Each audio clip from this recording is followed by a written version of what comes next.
All right. How's it going, everybody? Welcome back to another live stream.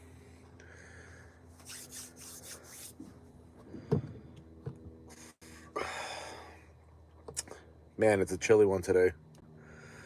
It's been getting colder. Colder? Colder? More cold? Anyways, it's really chilly today. So, anyhow,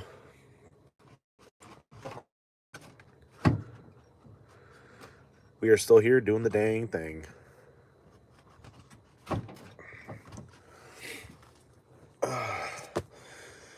All right.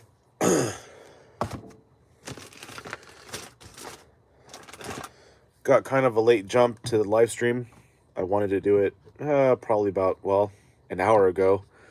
But I've been having we've been having phone and internet problems here at the house. So I do all of our live streams on Wi-Fi with what I've been calling a spare shop phone here. It doesn't have any data. It just runs off of Wi-Fi, but our Wi-Fi and phone is down. So I've already restarted the router and no success. So I'm using the good phone, the better phone. This one here is a iPhone 13, and the one that we're on right now is a 13 Pro. So slightly better cameras, slightly higher refresh rate and whatnot. So it runs off of data and Wi-Fi. So right now we're on 5G plus, apparently. That's what it says right there on the right-hand corner. So getting kind of a late start to the live stream. So, and the reason also is because I needed to charge this phone because it was pretty much dead. And while I was charging this phone, I was kind of cleaning up the shop here a little bit, as far as like the workbench and our little side countertop, makeshift countertop, and prepping the saws for the live stream. So flushing all the fluids out. So fuel, bar oil, removing the bars, just to save some time on the live streams. And so now we're ready. All right. So we got OO in the house, says, hi, friend. Sir, hello. I was just thinking earlier that if it's okay with you, I'm going to just say double O's in the house. We got double O in the house. And we got Liam that says, yo, there's a tornado. Osama window, it's windy. Then heck over here. Did you move your shed around? It looks different. Well, first off, tornadoes, that does not sound fun. Second of all, as far as like moving the shop around, I don't think so. Maybe just the camera, maybe the phone is maybe in a different spot than usual. I'm not sure. But no, man, I didn't switch anything. So anyhow, without further ado, I'm just gonna kind of wait for more of our peeps to join. And so I got a couple of things for the shop. So some gloves. It's a brand called Gorilla Grip. They make disposable rubber gloves and non-disposable gloves. And so I got some of these and a spray bottle. So I'm gonna put rubbing alcohol in this, which I have a little bit left here. It's 91%. So right before our live stream, I was just kind of cleaning things up, and I was wearing a pair of these Gorilla Grip gloves, and they're 4mm, so the thickness, so they're thin, and I like the feel of them. They claim to be slip resistant, puncture resistant, and touch screen compatible. I do like the feel of them. The only thing that it's not really a negative, but so these are extra large. I feel like they run a little big. If I can get another glove out. What the hell? What's going on here? So as you can see, they're loose. So typically for me, extra large is pretty fitting to the hand, and that's how I like them. I like to be snug. I don't like them to be loose, and these have a lot of room. So again, it's not a super con or anything like that, but I feel like for this brand, if I'm going to keep going with this brand, I'm going to try a large and see what those feel like. So, but as far as the feel, I mean, thickness, I do like them a little thicker, but you know, I think they're fine. I think they're good. So they have a good feel to them. They're nitrile, but the only gripe, I guess, is there's a lot of room. They're loose. And these are extra large, and I have big hands. But anyways, I've already worn one pair, and they're good. We'll see how they hold up to the whole puncture resistant and whatnot. But that's the only thing that I would like is that they were a little more fitted, a little more tight, because that's pretty loose. Anyhow,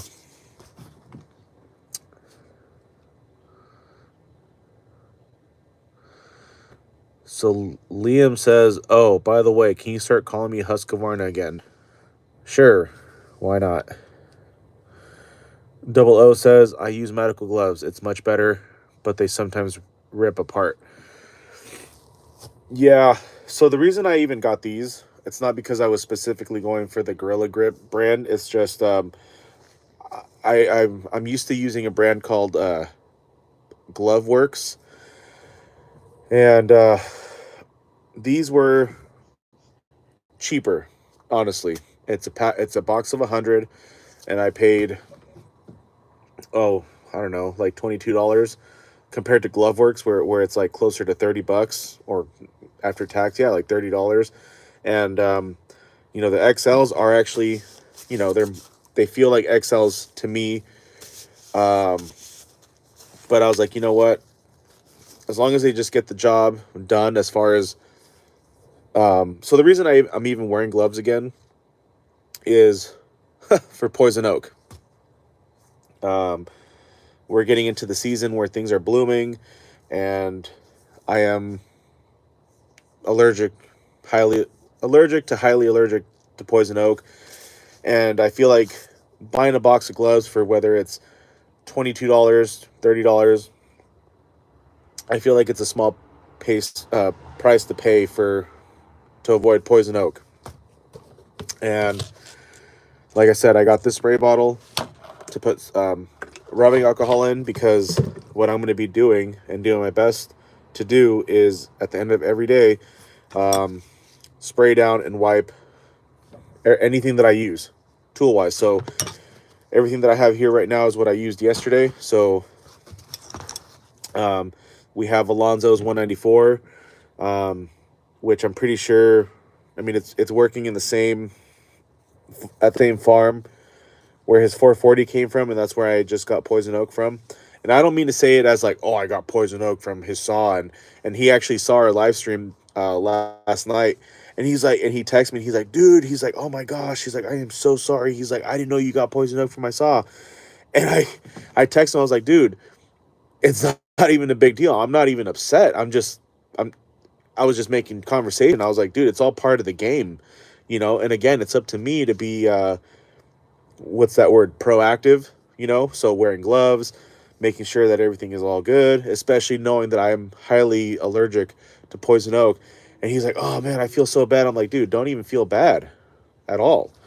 So this is what all I can do is wear gloves, you know, rubbing alcohol to wipe down all my tools that I use, you know, and make sure that I remember. So Before we get started on the saw inspections, I'm just going to wipe everything down that I used yesterday, handling his 194, and we got 4 new saws in, which we're going to do. We're going to inspect right now after I do this. So a 201T, 201TC, which is the Mtronic version of the 201Ts, a 261, which, well, we'll find out. We'll find out in a second if it's an Mtronic or not. I don't remember right now. And a 362, which I really don't know if it's an Mtronic or not. So which would be a 362C. But we're going to find out once we see the carburetor. So anyways, without further ado, let's go ahead and just get this thing going. Since I got a little late start to this, I need to order more alcohol, but this is more than enough for right now. I could use a crocodile wipe. It is a degreaser cloth, or like I like to call them, a degreaser cleaner in cloth form. But for this, I don't know. I just feel better with rubbing alcohol. Plus, I don't want to use a crocodile wipe just to wipe down tools, and because they're more expensive than rubbing alcohol. So you guys are going to be seeing a lot more gloves.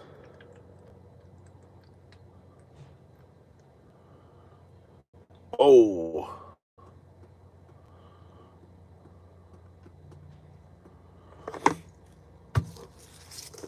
So, and again, like Alonzo, he was like, "Oh man, I'm so sorry. Like, oh, I feel so bad."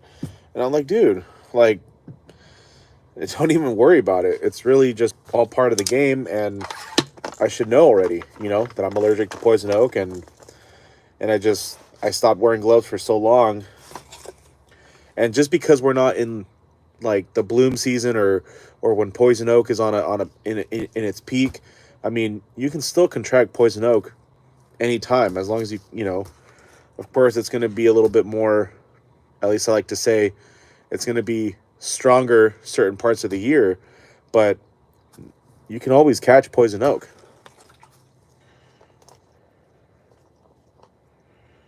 So if anything, I've just been lucky not to be getting it more than I've been. So this is, I mean, I'm getting over it. It's not super crazy right now. I still feel it a little bit in my eyes and on the bottom of my neck here. But considering where all these where chainsaws end up, I mean, I'm lucky that so this is the first time I've had it again since last year, like the end of last year, like maybe, oh, I don't know, October.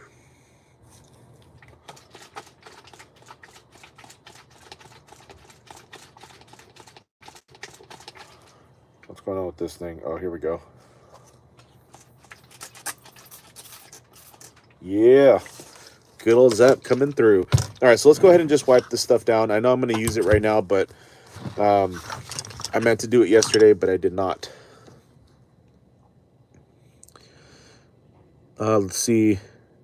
Double O says, so the medical gloves. Yeah, I mean, really anything will help. I mean, anything is good, whether it's nitrile, examining gloves, or whatever they call it, medical gloves. It's all the same, I mean, as long as you're protecting yourself, that's all that matters, for sure. The only thing that I like personally is like the non-powder, like the powder-free gloves. That's the only thing. But color-wise, it doesn't have to be black. It doesn't have to be orange or the green, which they're all cool. But it doesn't matter.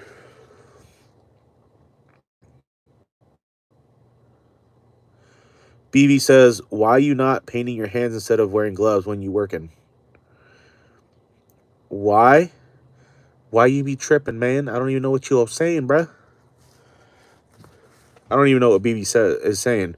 Painting your hands instead of wearing gloves when you're working. I don't know what that means.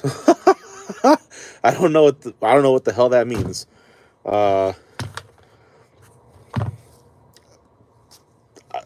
Okay. Okie dokie, bud.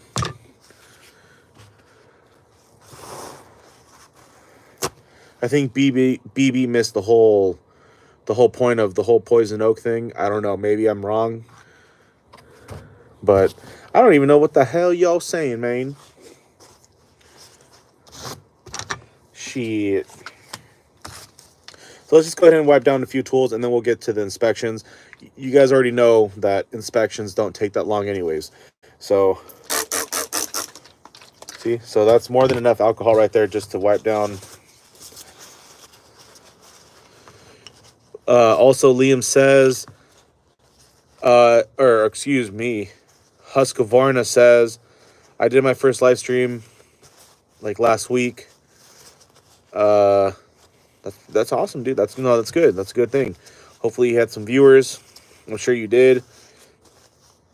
Also says, actually been looking on eBay for a climbing saw. Well, the only thing I can say to that is just, I mean, even though the seller says that it's in running condition, it's in good condition, and blah, blah, blah, I mean, you're still running a risk of not being able to check it out in person. You know, being able to start it up in person and whatever. But, you know, if you can accept that risk, then, hey, go for it. I mean, I buy saws online too when I do buy saws. So like most of you know that I got myself a little side gig at old Tractor Supply just for a little extra income. But you know what? The shop's been popping off, man. So yesterday, our new customer and friend Kevin brought us two 201s. So the ones that I'm talking about right now that we're going to check out, a 201T and a 201TC.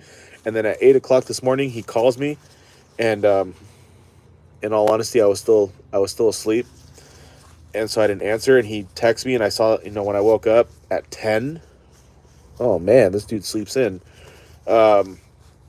He's like, hey man, he's like, can I actually bring you, you know, some of the rest of the saws that I was talking to you about? Because I guess he has quite a few. And I was like, oh shit, man, yeah, of course, you know, come on by, blah blah blah. And so he brought us today the 261 and the 362, and he's got a few more. So, and we have a potential customer coming from up north, which is going to be our first customer from up north here in Northern California, from a town called Ukiah.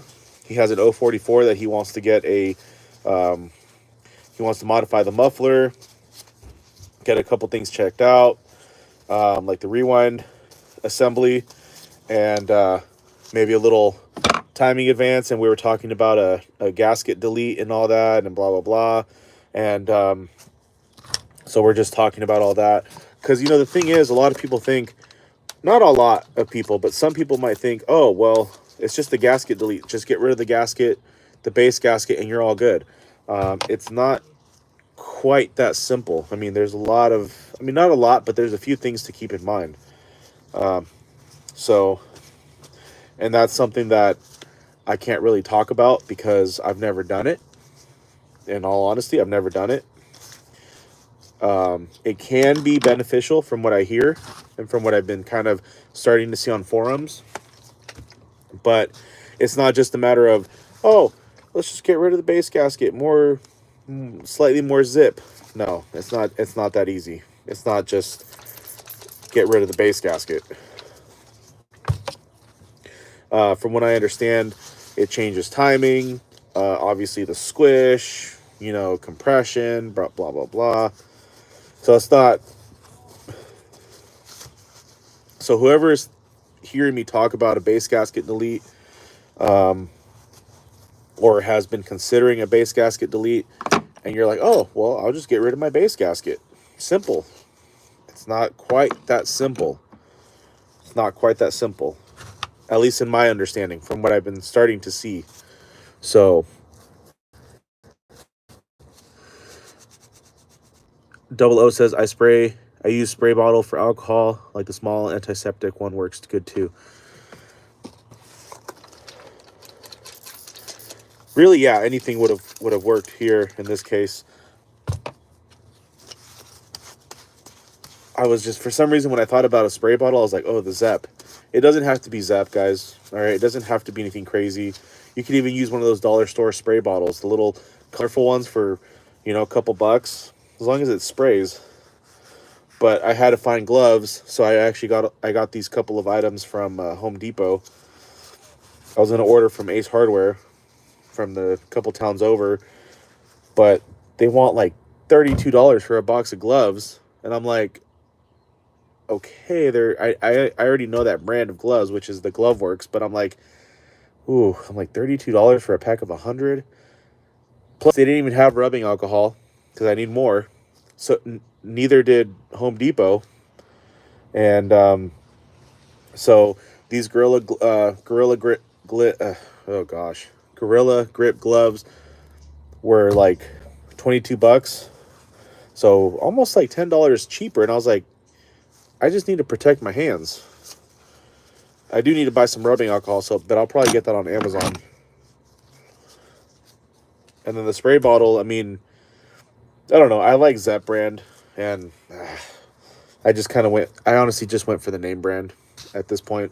It was. I think this bottle here was like about $4. I know. Some people might be like, "Bro, really $4 for a spray bottle?" I know. It's professional grade, okay? Professional. It's just a marketing thing. I don't even know what that means. It's like gaming stuff, gaming chair, gaming computer, gaming. You just put gaming in front of something, and it's like, it instantly, people are like, oh my gosh, got to pay more because it's for gaming. But it's like, dude, it's just a computer chair. Like, it's not anything crazy. Okay, we're almost done here. Then we'll get on to the real stuff here.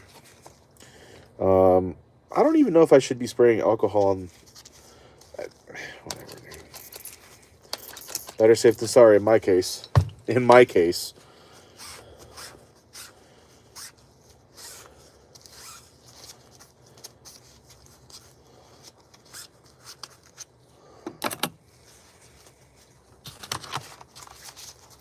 The old Milwaukee here.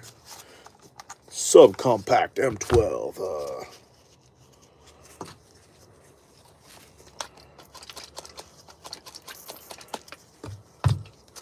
But I'm feeling very, happy that the shop's been picking up, and, my little side part-time gig at Tractor Supply, it really is just part-time. It's like, right now, he said, my manager, all of a sudden now I have a manager, okay? He's like, I only have you on the schedule for a couple days out of the week, which right now, honestly, the way that things are picking up, and we're not even in spring yet, I'm cool with that because we still have things to do here. At the end of the day, even though I want more income, well, our shop comes first.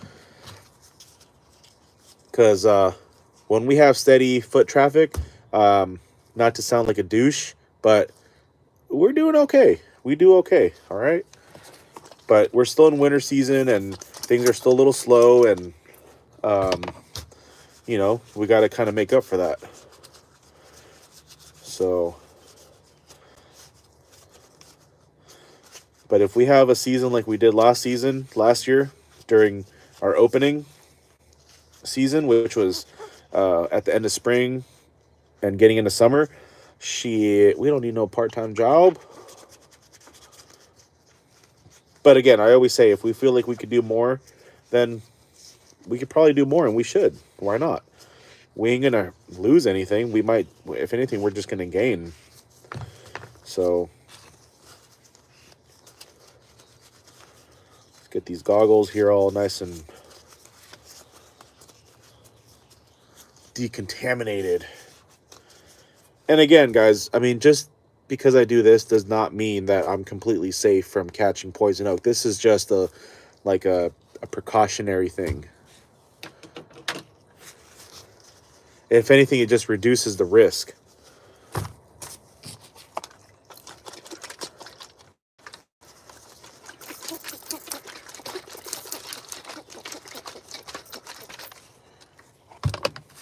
Does it mean that I'm in the clear?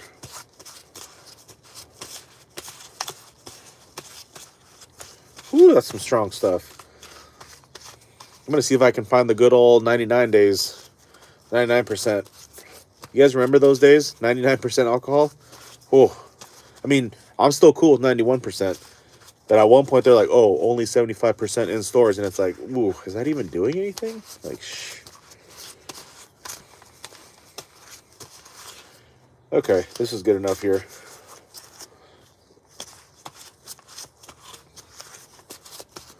Boom. We're good to go.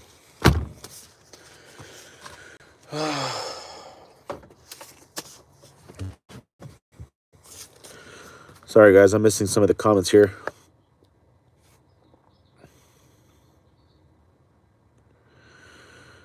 Husky says, I already got ripped off with the 450. I mean, if anything, it's a learning process. But, yeah, you got to be careful, man, when you're buying stuff online, especially saws or really any power equipment. These gloves, let me see. 00 says, yes, it all together and it works good when you're doing porting and maybe timing advance all together. For some saws, you can just delete gasket, but other saws, it's not so simple. Yeah, it's really not. It's really not. So that's why I'm, we're working with our future potential customer and just letting him know, like, hey, man, it's not just a matter of, oh, get rid of the gasket and you're all good to go, So there's a couple more comments, but just give me 1 second. I'm going to start bringing some saws in, and we're actually going to get to the star of the show here. The stars of the show here. So 1 second.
Bam, bam, bam, bam, bam, bam.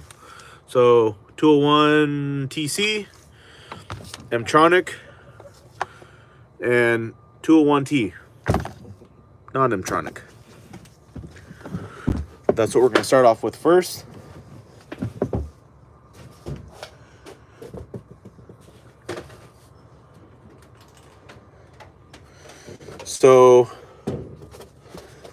So 3 of the 4 saws that our new customer Kevin brought, 3 of the saws. So the 201 TC, the 362, and the 261 are his company's saws, not his personal company, but like the company that he works for. It's their saws. This one, the 201T, it's his personal saw. So just a little background. So let's go ahead and get started, do his first. And right now we're going to do just a simple inspection, just to see what we see, anything out of an ordinary. We're going to check out the piston, the cylinder. I already know for sure it's going to need air filter. We're going to do a general service on there, so which includes air filter, fuel filter, spark plug. Of course, you already know how we do it. We're going to get down on a little cleaning on this. Most of you already know that I start the cleaning process during the inspection, but I'm going to just inspect the saws and then do the cleaning, instead of like doing cleaning first and then, because I can still visually see everything fine. Unless I really can't see something, then I'll just brush it off. But anyways, so, and like I said, I already flushed all the fluids out of all these saws. So fuel, bar and chain oil, so they're empty. And 3 of the 4 saws came with bars and chains. I already removed those just for the sake of this live stream, a little quicker. So let's see here.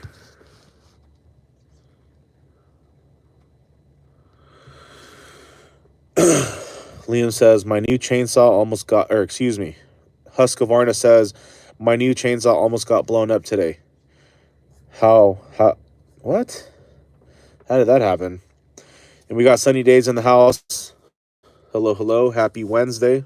I had to think about it for almost a second. What day it was. Says, what do you install with the M12s? I'm looking into a lighter, smaller platform for installing cabinetry, drywall, 2x4 minor framing, and Home Depot has the M12 Gen 3 hammer and impact for. So all I do, as far as what we do here, the M12 subcompact. This is not the precision, so it doesn't have the. If I understand correctly, it has the hydraulic chuck. This is just regular. So slightly higher torque and all that. And I do run the high output battery on this. Although for what we're doing here, you don't need the high output, but I'm a little extra. Okay, anyways, all I do for this is remove screws.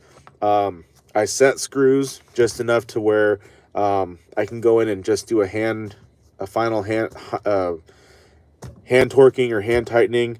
And that's it. And then for clutches, I use for like removal and everything else, flywheel removals. I use my little M12 here. This is the DCF 809. There's one more model above this, so I'm just guessing higher torque. But I will tell you one thing. This M12 here is impressive. Not to be biased, because I really like Milwaukee products a lot.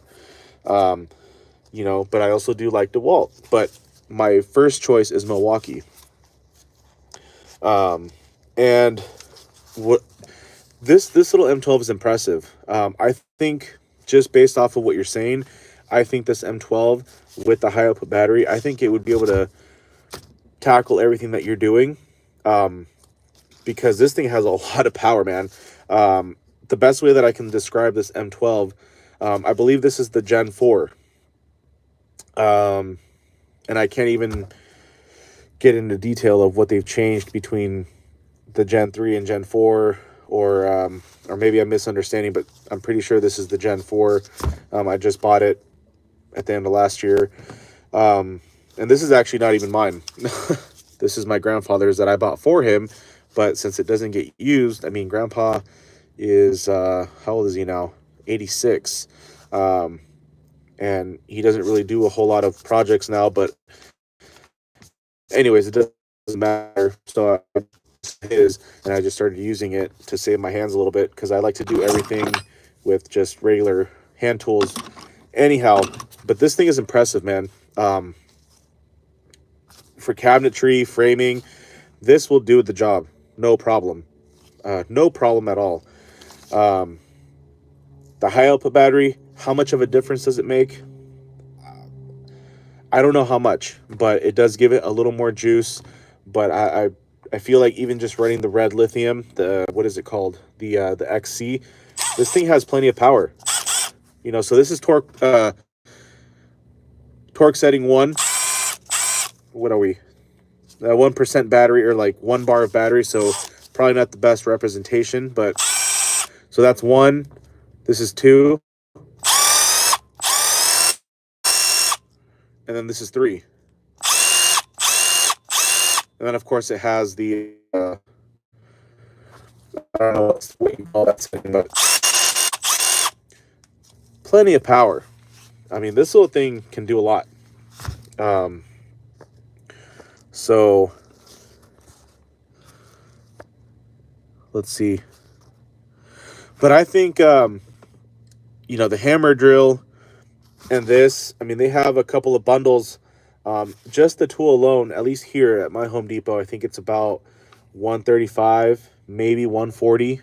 without any batteries, just the tool. The batteries, I forget how much they are, but you know, they do have a bundle where it's like a battery or 2 batteries and a charger for like $100. $100, and of course you got to buy your bits. I run the locking bit holder opposed to the magnetic, so it's basically just like the Chuck, but this is the 2 and oh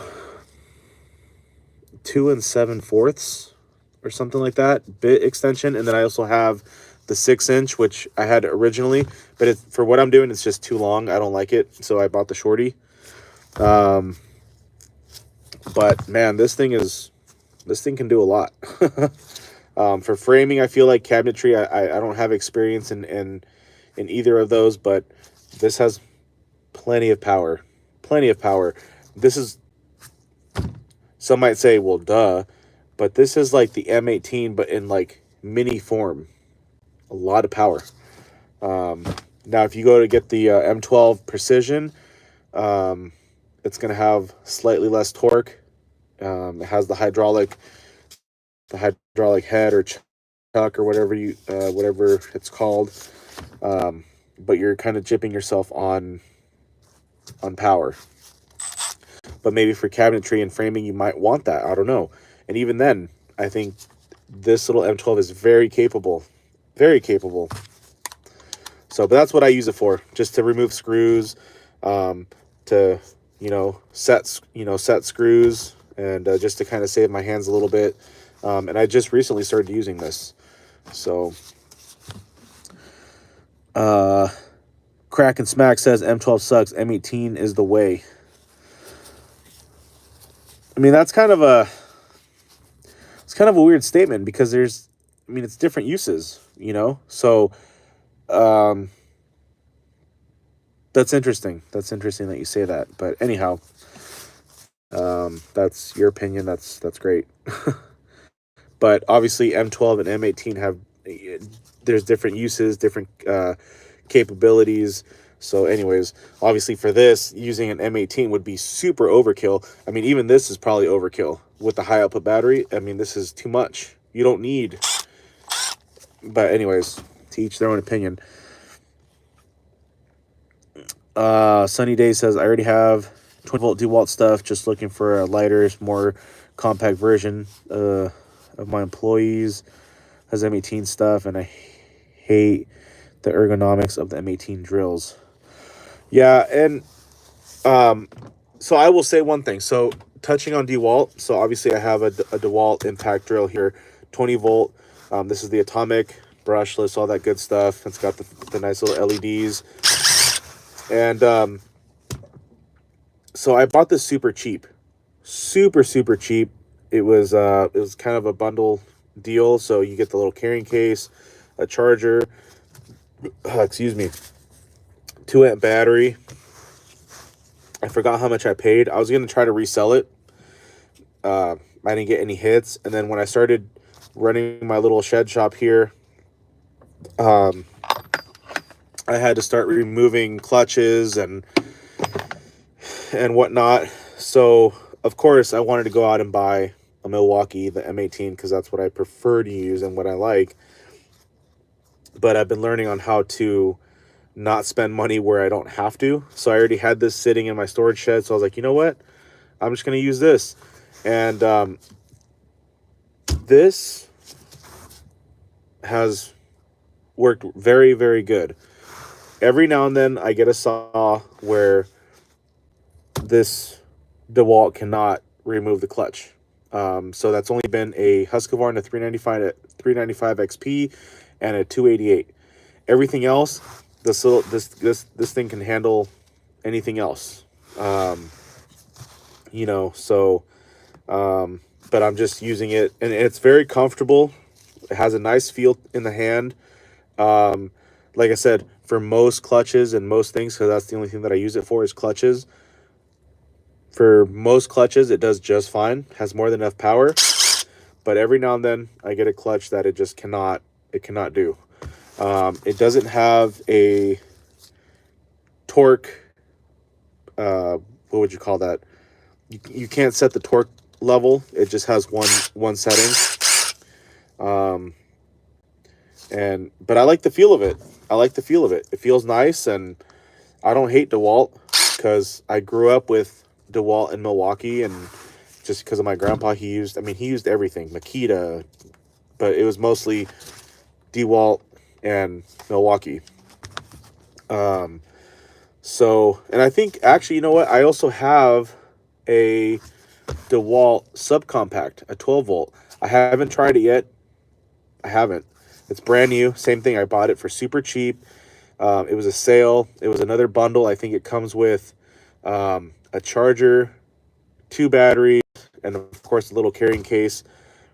And it's just the mini version of the 12. It's also part of the Atomic, and but I don't know how it compares or stands up to the Milwaukee. And maybe, I don't know, maybe I should try it one day and compare it. But for what I'm doing here, anything is more than power, more than good. It's not anything crazy. Now when it comes down to fasteners and all that good stuff, I mean, that's where things really kind of, that's beyond my knowledge. But I'm sure DeWalt has something comparable to an M12, and it might be better. Who knows? Who knows? But I like the M12 a lot, for sure. Sunny Day says, thanks for the input. I can't really find any. There's a, and you've probably seen it. I don't know his name or their channel name, but I did see something where, well, it's for the M18, so it actually wasn't for the M12, so that's irrelevant. But anyways, we're going to move on because that doesn't have to do with the M12.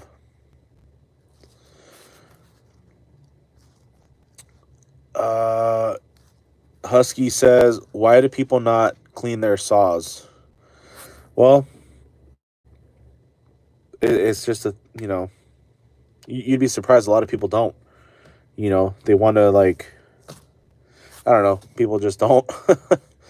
So, Sunny Days says, the deal right now is $179 hammer drill, impact charger, and it comes with the XE 3.0 and 2.0 as well here in Ohio.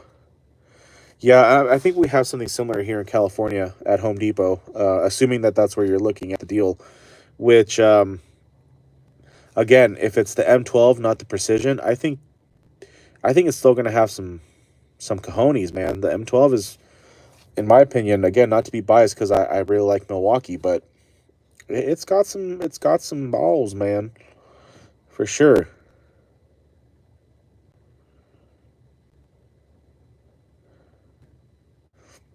Husky says, I think you're going to be your battery. It could take all clutches off.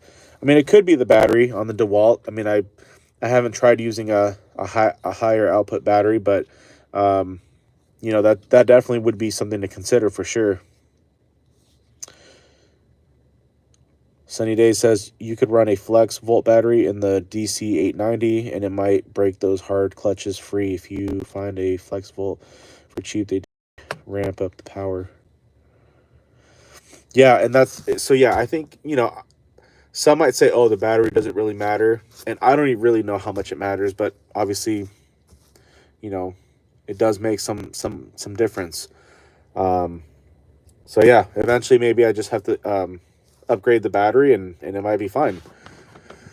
So, because it's a really nice drill, I will say that. It is. It's comfortable. Obviously, it has enough power to do everything else, 460s, 461s, but for some reason that 395 clutch, it just couldn't do it. And the 288 XP that I have here, it can't do it. But it could simply be just the battery. So we'll have to try it for sure. And Home Depot, man, a lot of us, we kind of like, Home Depot, but man, they got all the deals. They have all the deals and they have quite the selection for sure. Liam says, I didn't mean to ask you this question. Why do people not clean their when they use their... Yeah, cleaning is important. I always say cleaning is important. Anyways, let's go ahead and get on with these inspections because I'm sure some of some of our folks are like, okay, is he gonna actually like do something, or is he just gonna sit there and mumbo jumbo the whole time like I always do? So tool one, we're just gonna go ahead and check things out. Nothing crazy, just see what we find. The first thing I noticed when I took off the bar and chain is that it's definitely going to need a new chain tensioner, because somehow half of it broke off, and it's nearly impossible to to tighten the chain or tension the chain. Let's go ahead and get the clutch off just to check the springs and all that. So reverse loosey. Oh wow. Instead of righty tighty, lefty loosey, it's lefty tighty, righty loosey. So as you guys saw, I mean, for the DeWalt, it was really simple.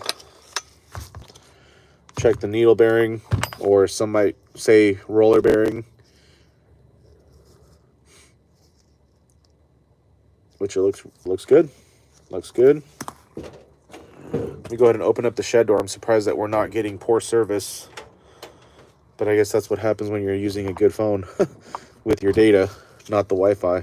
Because the Wi-Fi that we have here, it's not, it's just really basic Wi-Fi. So right now I'm just checking the clutch, making sure it's not super loose, and it's,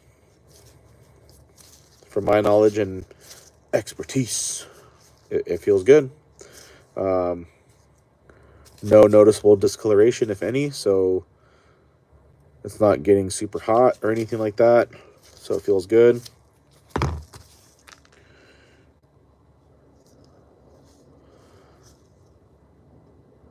Sprocket is in fair condition.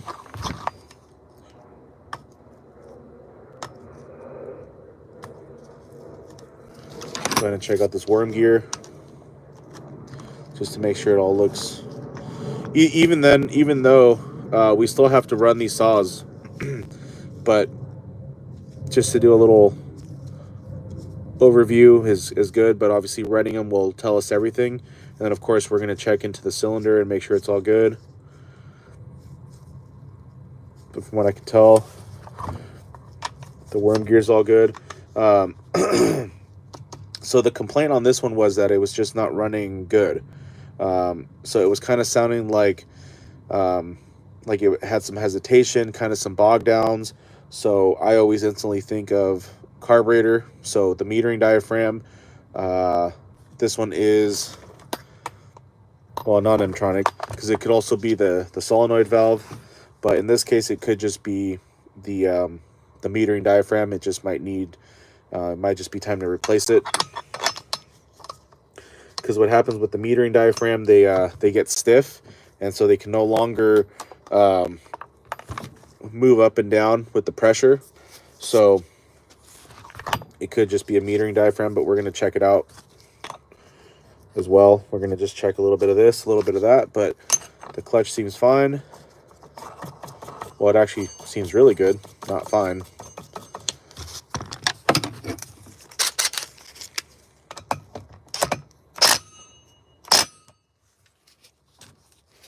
All right, let's go ahead and get this rewind off. We'll check the rewind assembly and all that, just make sure the pawls are all good and the rewind spring's all good.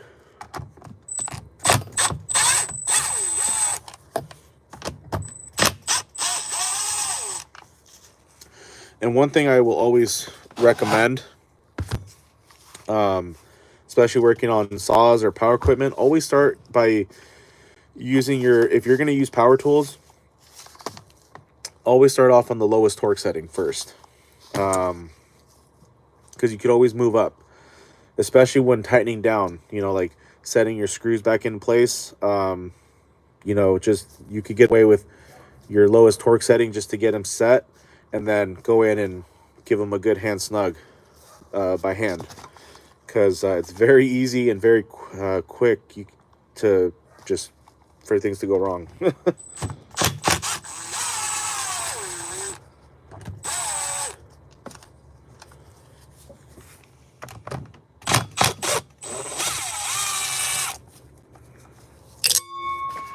And one thing that I like are these little magnetic trays. They're really good. So that way you reduce the risk of all your screws going flying and whatnot, because that's not a good time either. Not a good time. Oh yeah, this is gonna be, I mean, obviously we're gonna clean it. Everything that comes in, we give it a nice clean, but ooh, this is grimy all over the cylinder, and not the nastiest saw that I've gotten, but needs a little love.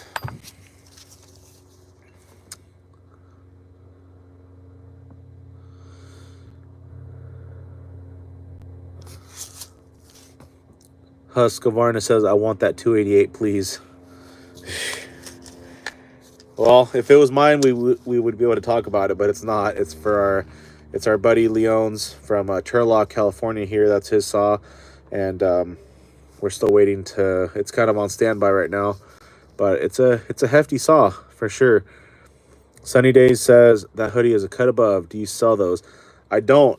So this is a Stihl hoodie. I forget where I found this. Basically just through a lot of eBay research. I forget who had it on sale, or who had it, for sale. But yeah, man, I mean, you just gotta stihloutfitters.com.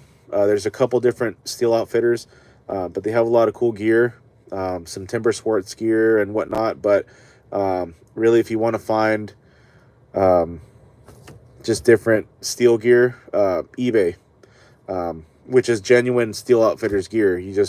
So the thing with Stihl gear and apparel is that it's kind of like exclusive, meaning they'll make it, but once it's sold out, they won't bring it back. Usually, most things.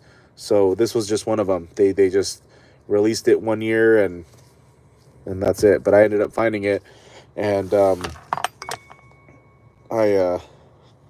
it's still holding up well, but it's kind of dirty and stained from when I do air compressing and clean saws. And I've been meaning to reduce the use of this hoodie when I clean saws like that, because I mean, the chances of me finding this hoodie again might be, I don't know, I might not be able to find it again. I got lucky to find it, but yeah, man, it's a badass hoodie for sure. And I'm sure somebody out there could just replicate this, right? I mean, just find the chainsaw logo and then it's just the Stihl right on the sleeve. But no, this hoodie is pretty badass, man. It is.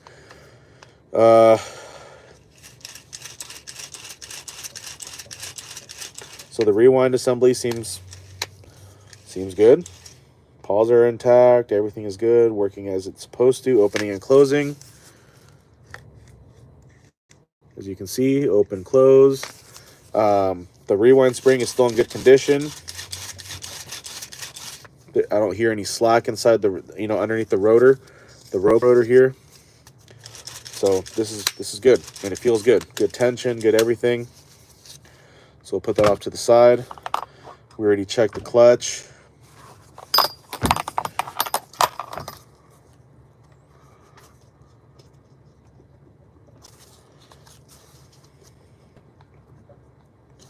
I don't feel any play on the crankshaft, and that's even without taking off the flywheel. I mean, it feels all good. But again, running it will tell us everything. So right now, let's go check out the carburetor and air filter. Ooh, yeah, I already assumed. Well, not assumed, but I already just kind of figured this needed a air filter. Definitely needs an air filter. I can still see kind of through it when you put it up to light, but definitely needs a new air filter. There's quite a bit of fine dust, so that's just an indication of a dull chain, but at one point it was definitely producing some chips. So, but either way, we'll sharpen the chain and make sure the bar's all squared away.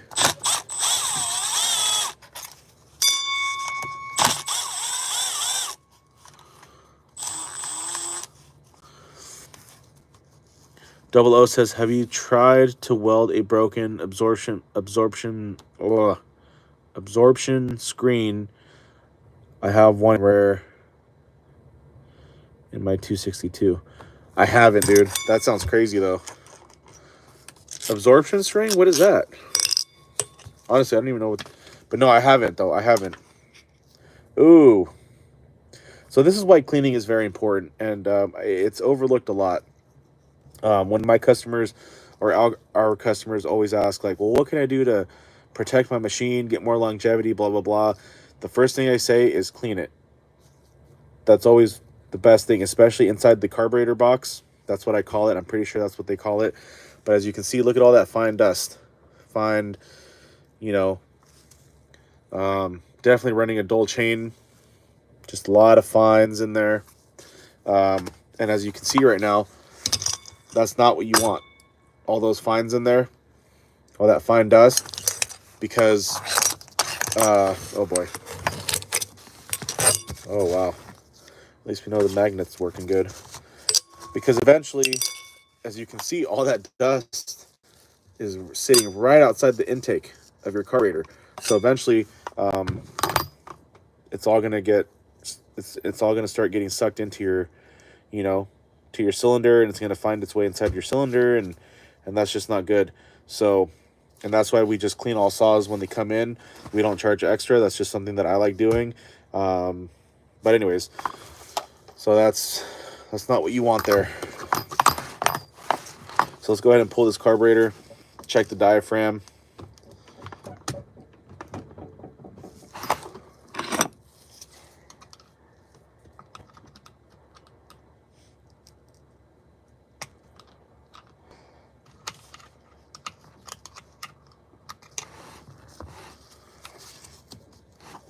Just to see, I mean, it is going to be stiff because he hasn't done any service or anything to it in a long time, but just to see how bad it is.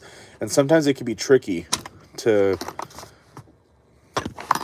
inspect and diagnose the metering diaphragms, but you'll know when it's not pliable because it's just going to be kind of crinkly and just kind of just not how it's supposed to be. But yeah, you see all that? That's all gonna, and I'm sure stuff has already started going into the cylinder, but we're gonna see how bad it is in a minute. Let me go hit this with the air compressor for just real quick.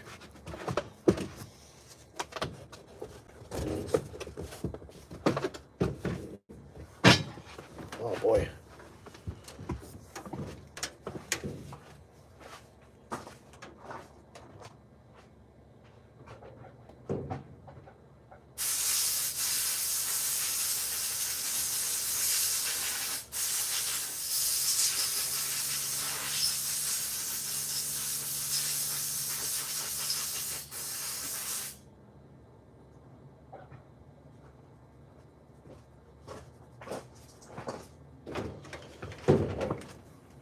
Alrighty.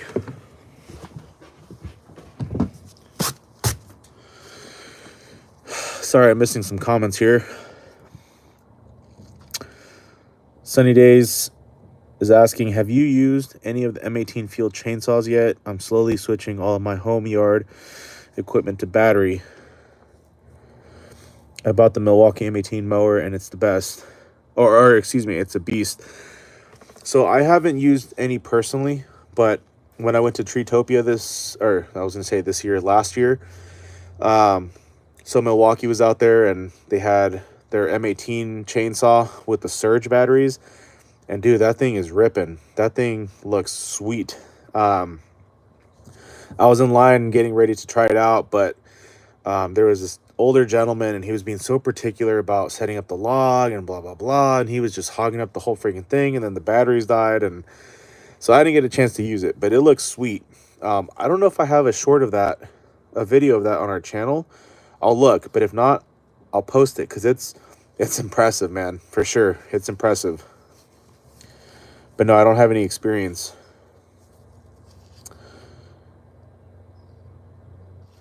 Liam says, yo, what was the song and like it's near that your kind of workbench area, like, wait, what? What was that song And like it's near that your kind of workbench area.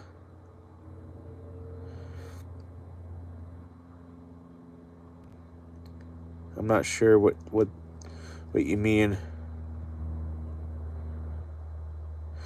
And yeah, so normally I was actually gonna say, and Liam already knows, or Husqvarna, he already knows because I always say it. So when I pull fuel lines, I normally do wear safety glasses.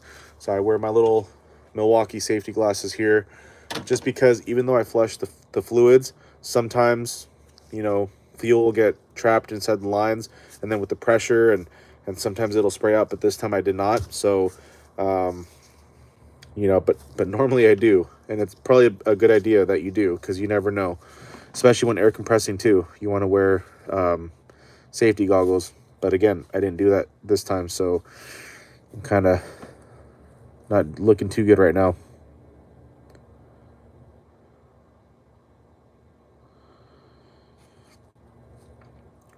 It was a chainsaw that was like torn apart. It was near the everything. It could have been the 2511 or the 194 or maybe the 151. I'm not sure. Alex Garbahal, sir, happy Wednesday, is asking, how can you tell when the metering diaphragm is bad? So metering diaphragm, they're really thin. They're really thin.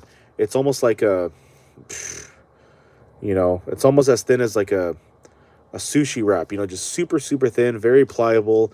And really, like, anytime that it's stiff, sometimes if it's really stiff, it'll have like little wrinkles in it, like little crinkles in it. Or really the really like clear way to know is running your saw. So if you're having startup issues, or idling issues, meaning it starts but then it doesn't stay idling, or if you start it and you go to give it gas and it starts bogging down, that's usually an indication that you're having some sort of carburetor issue that's related to the metering diaphragm. So really you just want to see how pliable it is. But really the best way to know is running it. But anytime that it's super just kind of stiff and not in its original kind of state, I would recommend replacing it. But if it's still running good, then that's fine. Then it's running good. But it's a tricky thing. But I'll show you guys right now. But if it's really stiff, you'll know, because you can kind of notice it'll be either stuck in like an open position, which will be like kind of like in the up position, or a closed off position. And that's what'll happen. Once it gets to a point where it's super stiff, it'll either get stuck in the open position. That's what I call it, which it affects performance in the sense of it'll start right up, but then when you give it gas, it'll just bog out. If it stiffens up and it gets stuck in what I call the closed off position, so like closed off like this, because the way it works under pressure is it moves up and down like this. But when it gets stiff, it can no longer do that. And when it gets kind of stuck in that like closed off position, you're going to have startup issues or idling issues. So this is an Mtronic carburetor, and the way to get your metering diaphragm or get to it is remove. Usually it's the cover or the little plate that has the 4 screws on the top. It's going to have a little bit of tension. You got to be careful though to not damage the gaskets or whatnot. So like this, right? You got to just be careful. It's very easy to damage the gaskets. And sometimes the carburetors will have a little screen, and those will get clogged up. And sometimes just a quick carburetor cleaning with a parts cleaner will do the job, get rid of all that gunk. So Double O says, I got to sleep. See you later. Have a nice evening. All right, Double O. Appreciate you for being here, man. We'll definitely see you on the next one if all goes well. So much love to you, man. Thank you. So also too, it kind of makes this noise. I don't know if you can hear it. And as you can see, it's kind of crinkly. It's a little wrinkly or crinkly. So this one, definitely I would recommend replacing it. But of course, we're going to see how it runs. But either way, I would still like to replace this because this is pretty stiff already. This is pretty dried out, and that's all it is. It's drying out. And even if you use ethanol-free or non-ethanol-free fuel, I mean, fuel is corrosive no matter what. So against rubber, it's going to happen regardless. So I'm definitely going to recommend replacing that. But again, this saw, it was having running issues, so it just wasn't running right. It was kind of bogging out. So we're definitely going to replace this diaphragm for sure. And then, of course, give it a nice carburetor cleaning. What I use for that is gum out. So it's a carb choke cleaner and part cleaner. And anytime you guys use this, definitely try to use it in a well ventilated area, or wear a face mask, because this is really strong stuff, really strong, and you don't want to be huffing that stuff unless that's what you do or what you want. But I wouldn't recommend it. It's strong, man. And anytime you guys go ahead and put your diaphragm in, this little face is going to go down. And the other thing that you want to check too when you're in here is your needle. Make sure that it still has like that little resistance or whatever, that it's going back up and down. So you push it down and it comes right up, because if it's not doing that, then that means that your needle is not good. Which some rebuild kits will come with new gaskets and diaphragm, and then some rebuild kits will come with your gaskets, new diaphragm, and your little needle assembly here. But I've also seen it where rebuild kits just don't work, and it's just sometimes the needles, the jets, they just, dirt and grime starts getting built up, and it's no good. So, but most of the time though, a diaphragm replacement will do the job, will do the trick.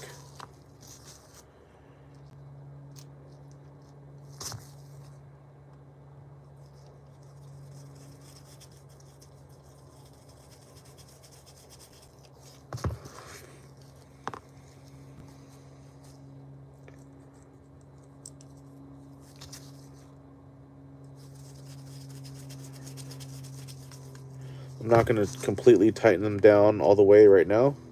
I'm going to put all 4 in and then go ahead and tighten them down. Because even though I know I'm going to replace the diaphragm, we're still going to go out and run them. Not right now, obviously, but like tomorrow, I'll go out to my little testing site and give it a run and just see how it performs.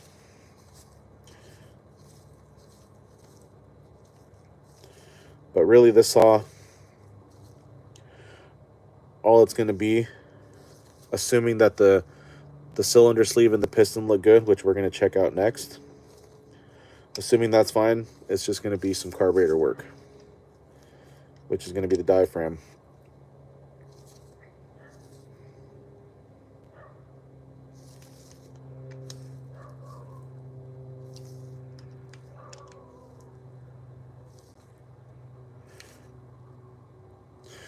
But anyhow, I hope everyone is doing well out there today. I hope everyone's having a good week and just and all that good stuff.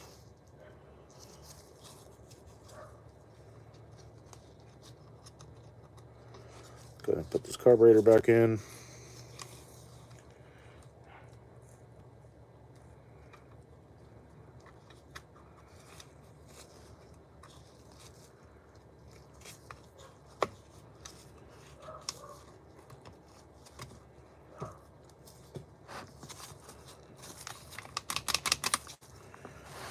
Cool.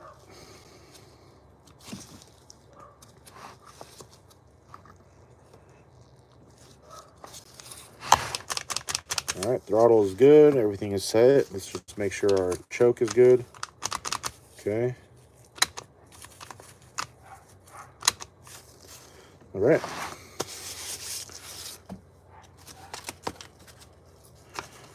Put our air filter base back on.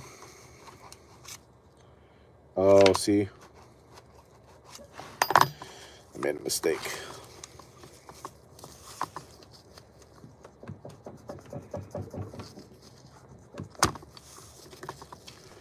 I put the plate on backwards.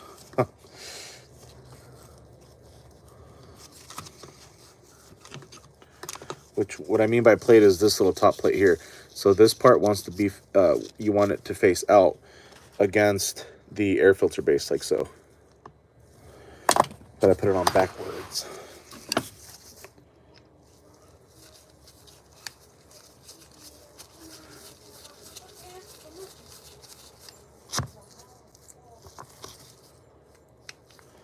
Definitely running that pump gas, that ethanol fuel, you can definitely tell the difference. So in all my personal saws, I run VP's ethanol free, which is a 94 octane, and then I run a 50-to-1 using AMSOIL's Sabre full synthetic oil. And then for customer saws, when I test their saws, I just use VP's 50-to-1 premix, which is also 94 octane.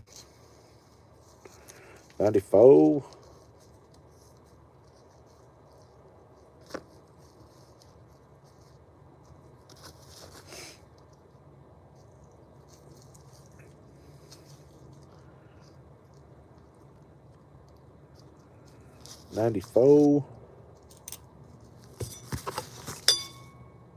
Start running 110 octane and everything. Gee. My buddy Leon, he lives in Turlock, and he has a VP fueling station, and they actually have like 105 or 110. He's like, dude, can I run that in my saws? I'm like, I mean, you can, but it's not really going to make a difference unless you're running a ported or ray saw. But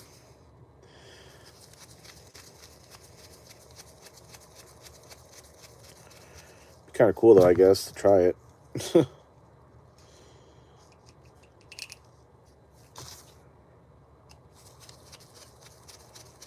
Or who knows, maybe it might make a difference, but I don't know. I feel like that'd be kind of, I don't know.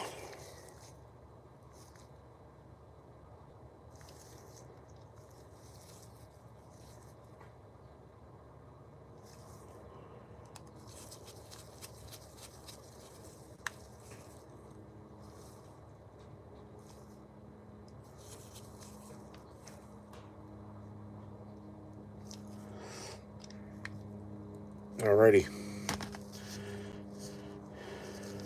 Now we can go ahead and install this.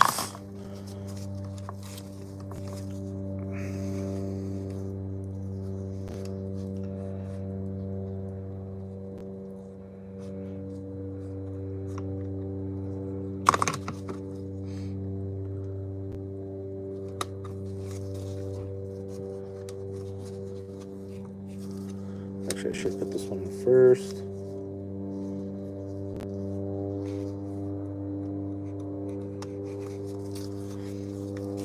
And then this one.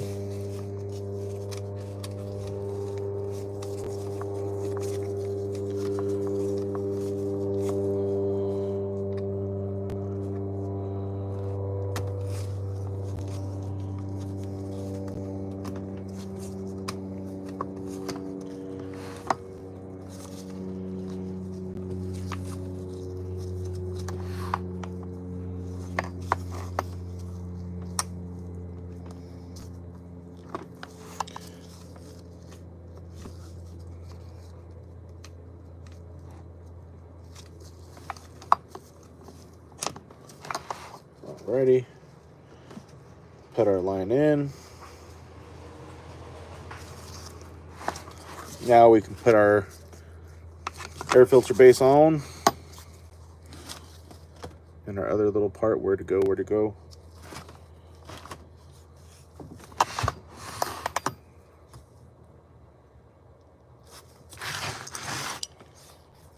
Here it is.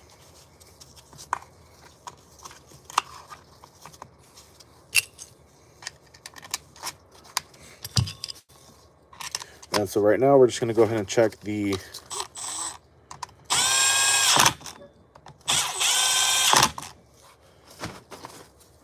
the cylinder sleeve and the piston, just to see what kind of condition that's in.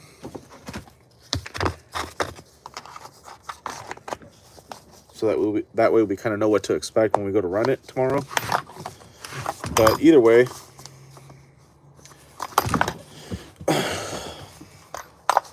because even if we did a compression test, like the hanging test, I mean, all that's going to tell us is if we have compression or not, but that's not going to tell us the condition of the cylinder sleeve.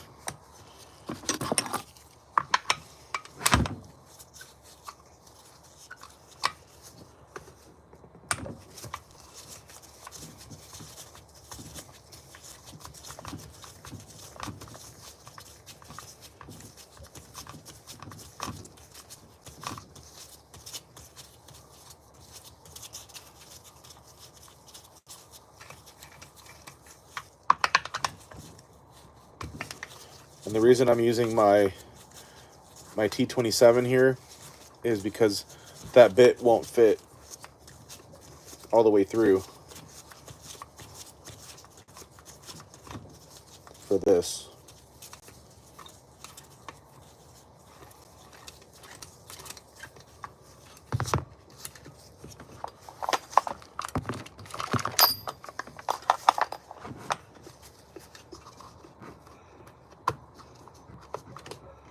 Oh, that's right, I gotta take this off here.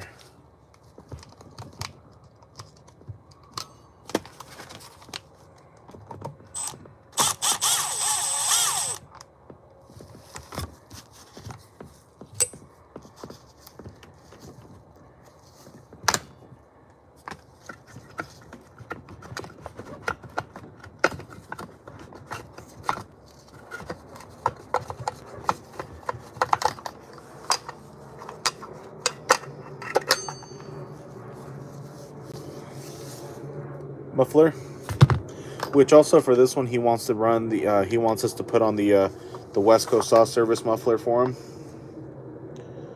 Ooh, right off the bat, without even putting the flashlight on, I can see some scoring on the piston, so that's not good.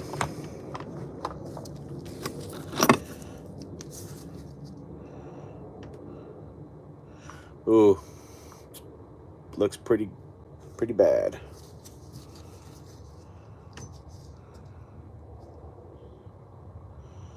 Oh yeah.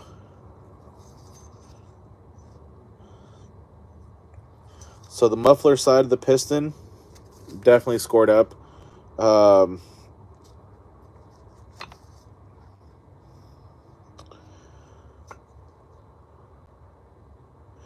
what I can tell, it's looking like it's starting to gouge.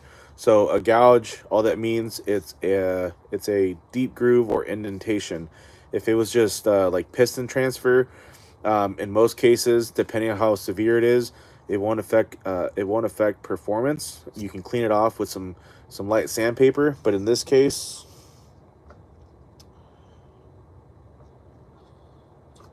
it does look like some gouging. So that just has me to makes me believe that the cylinder sleeve, obviously on that side, on the muffler side, is also beginning to score, if not gouge as well. And it goes all the way from pretty much the bottom of the piston, so like where the skirt is, all the way up through the piston ring. So that's not good. Definitely does not look pretty. The back side of the cylinder sleeve, so the air intake side, I can see some light markings, but from what I can see here, nothing to where I would be like, wow, it's also maybe possibly beginning to gouge. So again, either way, I'm going to run this saw tomorrow and test run it and see just what kind of performance we get out of it. But that piston, that is definitely not a good sign. For sure, not a good sign. And pretty much at this point, that's all I really need to know. Bearings and seals. I mean, the bearings seem fine. There's no play at all. So with roller bearings, A little horizontal play is okay from what I understand. Any vertical play, that's usually a no-go. Um, Obviously, the only way to find out if your seals are damaged or really worn out, you will have running issues. When it's running, you can hold it on its side for a little bit, and if it's really bad, your RPMs will change. It'll really change a lot on both sides. Or of course, to really know is to run a vacuum and pressure test, which I do here as well. Unfortunately, I need to get a new vacuum and pressure tester. I have the Stihl one, the Stihl vacuum and pressure tester, and for some reason it stopped working, even though it was I bought it in like new condition. It wasn't brand new like directly from Stihl. It was from eBay, but it's a brand new. It looked brand new, so I need to just reach out to Stihl and see what I can do to fix it. Because I mean, to buy a brand new one, it's like $500. So anyways, so that's all I need to know for now. So at this point, if I go out to run it tomorrow and we're having performance issues, it may not even be that it's purely just a carburetor. It could be that scoring that's affecting compression. So the way to really know how bad it is tomorrow. Remove, so tear it down, so separate the crankcase from the tank housing, and then remove the cylinder head, so off of the piston, and then run my fingernails to see how bad the scoring is. So basically, if it catches or hangs up on your nail when you're passing your nail through, essentially scratching the markings, if it's hanging up on your nail, then that's a gouge, and that's definitely going to affect your compression, and that's just not good. You don't want that. If you pass your fingernails over the markings and it's smooth, I just clean them off. I just sand it off a little bit, kind of do like a restoration type of thing, and it works fine. But that piston though, that's going to be the tricky part. So because it's all the way up through the piston rings, and so if anything, if it's not super gouged or lightly gouged, I can clean off the piston like I've done in the past, and then just give it some new piston rings and go from there.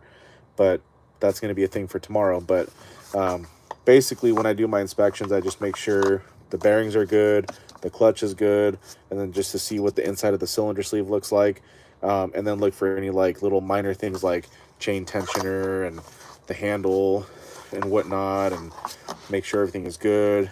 The metering diaphragm, and then of course oil seals and whatnot, and then so yeah, so this thing is not too pretty right now. So let's go ahead and put the muffler back on.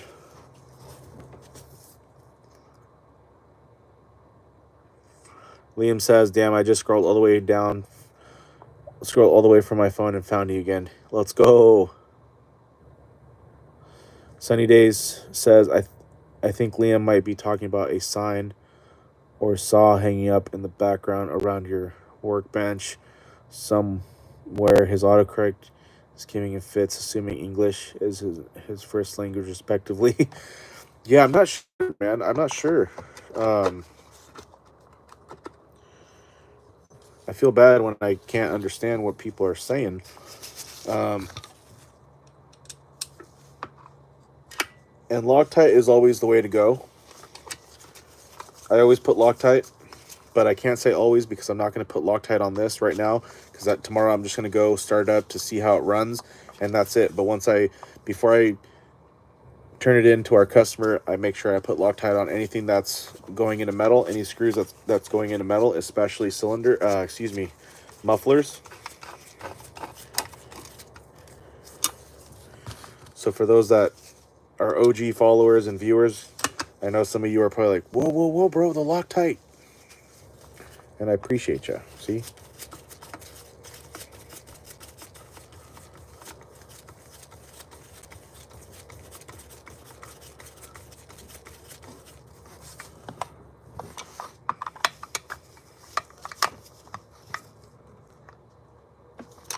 a good hand snug either way. And let's go ahead and put the rewind starter on, and just so I can try to get an idea of the compression.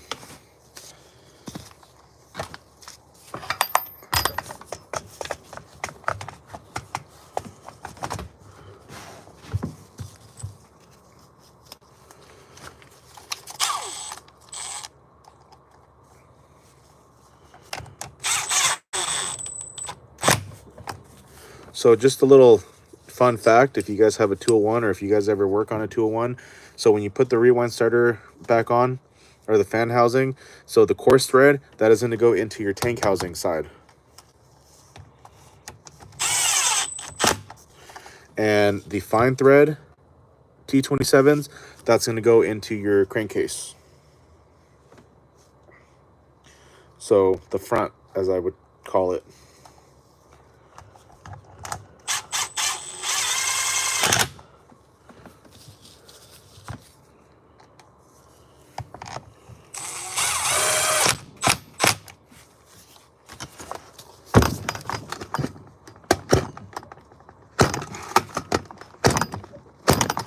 So just from pulling it, it feels like good compression, and I'm sure it'll pass the hanging test.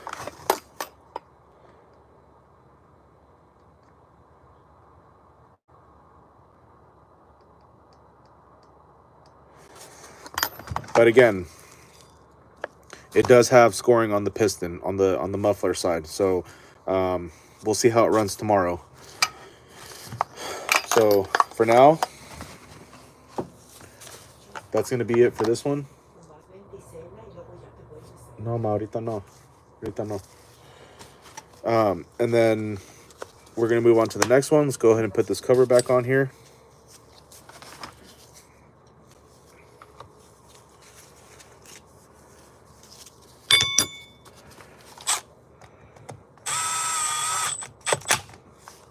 And let's move on to the next T27, 201 here.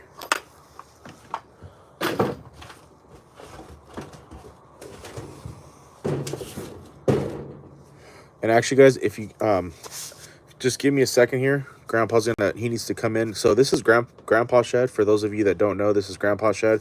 He just needs to come in here and grab something real quick or look for something. So I'm gonna go ahead and turn the camera away and put it on mute just for his privacy, just because he's not really about being on camera. But it's only gonna take a couple of, like, a minute. So just bear with me here in 1 second, guys.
Okay, we're back. We are back.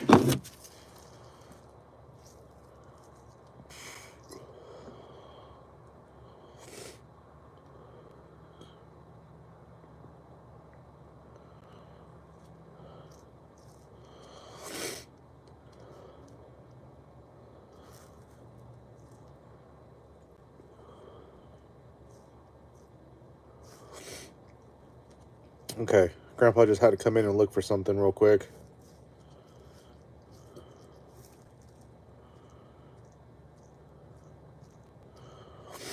Let me just check out this.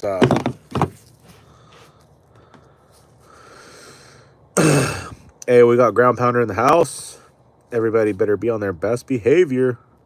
And we got Chainsaw in the house. Says, "Hey, your hoodie spoke to me. Let's go." It's a Stihl hoodie. They don't sell it on their website anymore, so Stihl Outfitters. But I just found it through a lot of obsessive and extensive research online and YouTube, or excuse me, on eBay and stuff. So you might be able to find it. I want to try to find another one because this one's getting a little dirty. Okay, on to the next 201. We're going to start off with the carburetor. So this one I know for sure needs a chain brake or a brake band. But let's go ahead and start off with the carburetor. For sure it's going to need an air filter. Sheesh.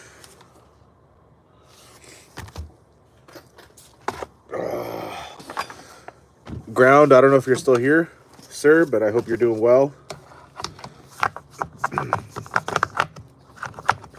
I feel like it's been a minute, but I know you're a busy man. Let's go ahead and get this clutch cover on the last 201 that we did. And then we have 2 more saws. Let me just check something real quick here. Okay, we're good. We Gucci.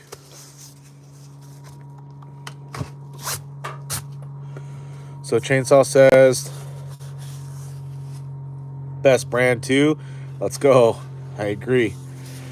Chainsaw also says, have you ever worked on a Stihl 056 AV? I have not, but I do have an 051 here, AV electronic, that it's a side project thing, but I still have to figure that one out. So that's going to be an interesting one, because that's kind of a saw that I'm kind of intimidated by, not gonna lie.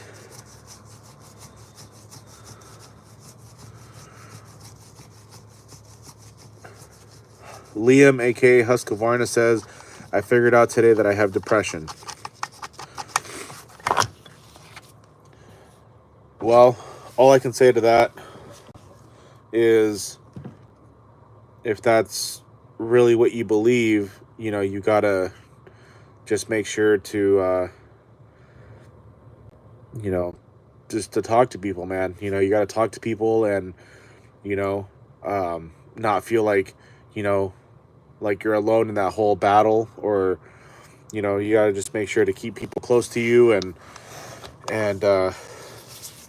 you know, I feel like sometimes as quote unquote men, you know, we feel like we can't talk about our emotions or our feelings, or, you know, because we you know, we don't like to feel vulnerable, or, you know, we just always have to be okay as quote unquote men. But the thing is, you know, whether we're men or not, or whatever, you know, we're still human beings. And you know, just yeah, just make sure not to block yourself off from your support system, because you don't want to do that. You know, it's okay to feel down. It's okay to feel sad. It's okay to cry. I mean, people that tell you, oh, well, blah blah blah, like, you know, you just got to make sure to you know, you take care of yourself, and just make sure to know that you're not you know, you have people that care about you, because I know you do. Ooh. Ooh. Plenty of compression here, if that's what I'm feeling. Oh. Either way, we'll see what the piston looks like on this one, because the last one did not look good. Huskata. Ground. Dude, I'm trying to get some of those dumplings, man. Some of those venison burgers or something, man. Sheesh. Husqvarna says, I'm going to tell you this. Why is that I see more Stihls on eBay than I do Husqvarna? That's a good question. I'm not sure. Maybe because they're the most stolen and the most resold? I don't know. No, I'm just kidding. Well, maybe that too. I don't know.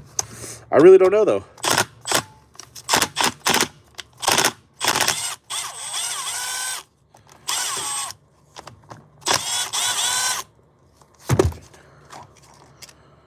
All right. Same thing. So this is the Mtronic version. It's running the green solenoid valve, so it's the second to newest version of the solenoid valve. And same thing. We're gonna clean it out, but you don't want to run your saws like that. You don't want it to be dirty like that, because eventually all that's gonna start getting sucked into your cylinder, and then that's gonna cause problems like scoring and whatnot. So anyhow. Ooh, it's cold out here, man. We're gonna start cranking here on these saws, because I mean, I love chatting with you guys, but we have two more saws to just do an inspection of, and then we're gonna test them tomorrow and see exactly what we find. Let's go ahead and get rid of this line, and I'm gonna put on some goggles, some safety glasses, because you never know.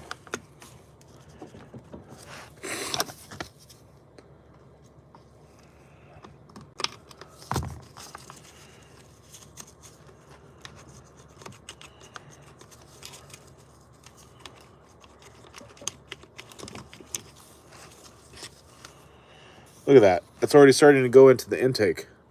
So we definitely, I mean, you guys already know we clean all saws that come through here, but man, you don't want that.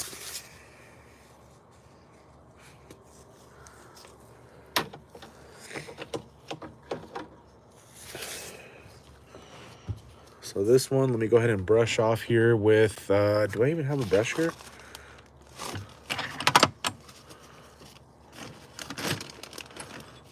Oh boy. Where's all my brushes at? Okay, well, I'll just use this one for now.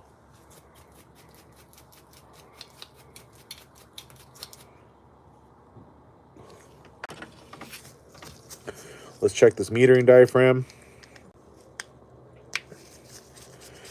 The only thing about the Mtronics is that you won't be able to tell just by looking at the solenoid valve if it's good or bad. The only way to really tell if it's good or bad is maybe plugging it into the MDG diagnostic little module. That might tell you that you need a new solenoid valve. But the only real way to know is a process of elimination. So, you know, you can start off by replacing your metering diaphragm. That might make a difference or not. And then go from there. All right.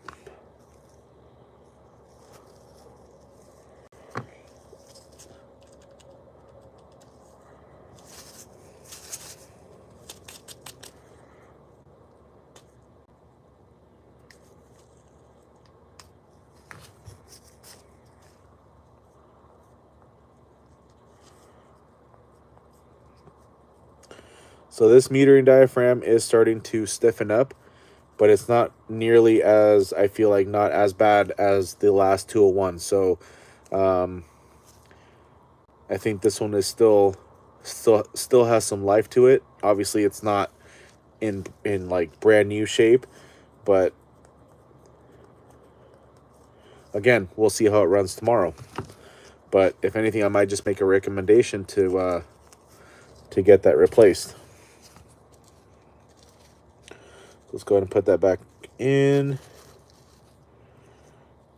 Put our little cover back on the right way this time.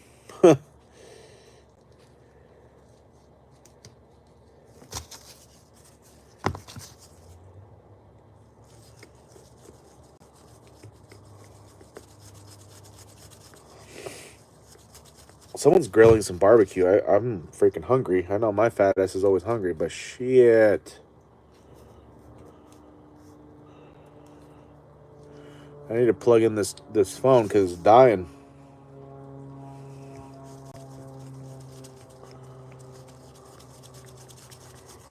I don't want to lose you guys.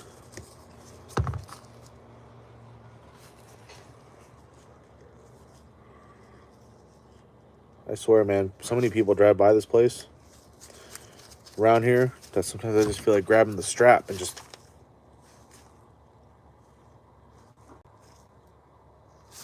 Let's just settle down, people. It only gets serious if you go like this. Side strap.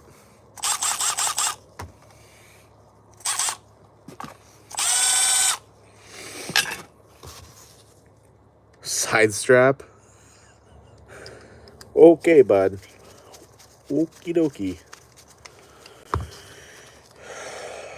You see what happens when I start huffing all this nasty ethanol gas?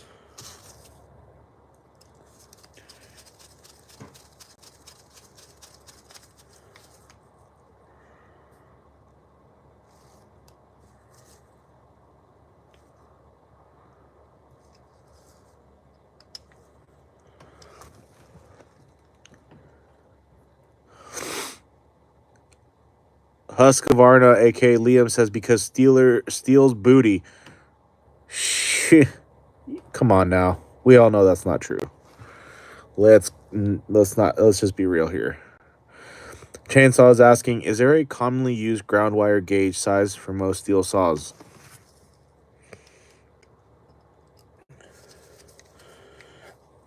You know, that's a good question, my friend. I honestly, I don't know.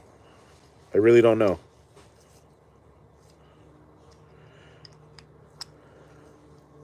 There might be, though. There might be. They all look kind of the same, but I really don't know. That's a very good question, though.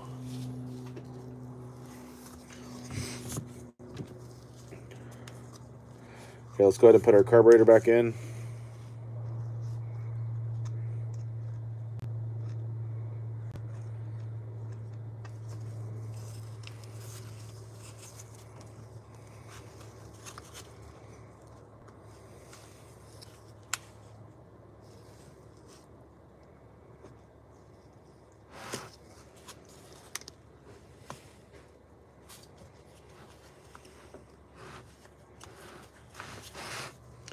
Okay, carburetor's in. Throttle linkage is good. Let's just make sure our choke is all good.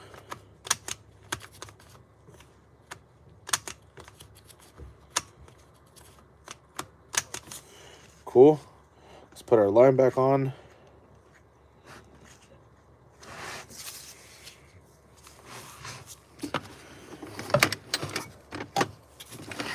Man, it's chilly willy out here. Sheesh. For California, I should say. I know a lot of you guys are actually freezing.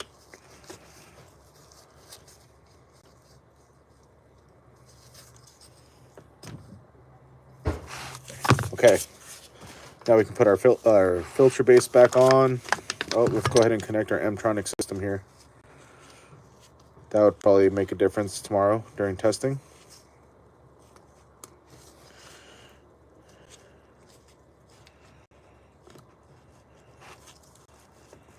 All right.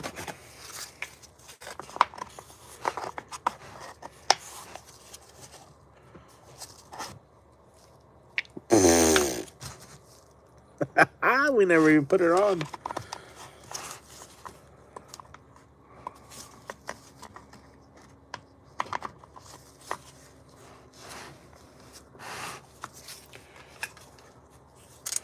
My heart hurts in the worst possible way.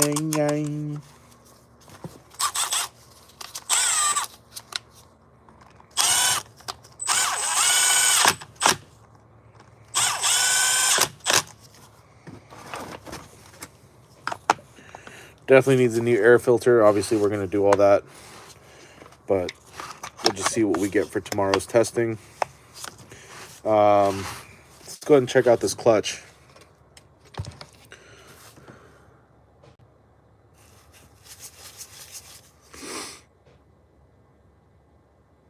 Chainsaw says, out of all the types of issues, what would you say is the most annoying to repair? Personally, electrical coils and whatnot does it for me. That's actually a really good question. I like that question.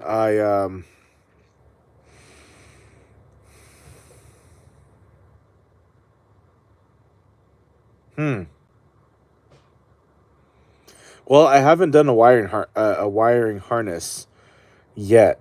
So like the connectors and the contacts. So I feel like that might be a little tedious.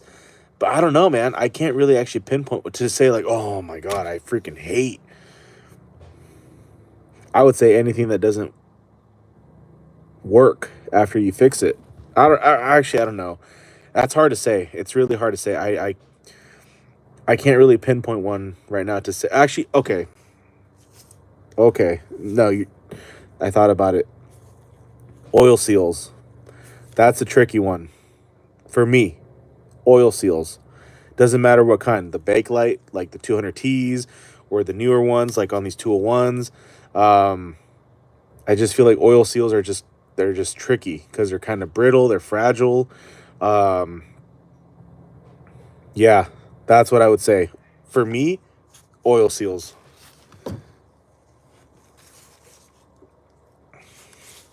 All right, let's check out this clutch.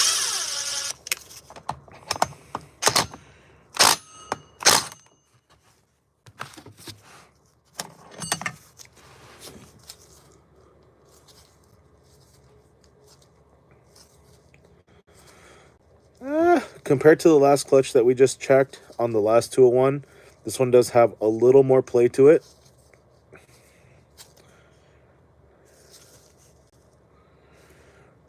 I feel like but it's not blue. I feel like it hasn't been overheated too much. I can't tell. I can't notice any like whoa, it's discolored, turning blue.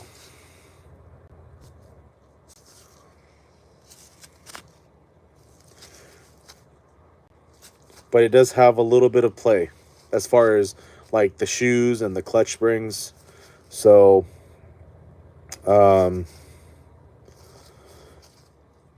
but I think it's okay for now. Obviously that wasn't a complaint. Not a complaint, but a thing where it's like, oh, the chain just keeps spinning and whatever, because then that's an obvious most of the time that it's the clutch, unless the idle for some reason is too high. But yeah, there is a little bit of wiggle, a little bit of play, but I think it'll be fine. Needle bearing looks cool. Just needs a little grease. Well, I've been told before that these little needle bearings don't need grease, but I've always been known to. I've always just kind of had it in my mind that bearings need to be greased, and that's just from my little skateboarding days back when I was younger.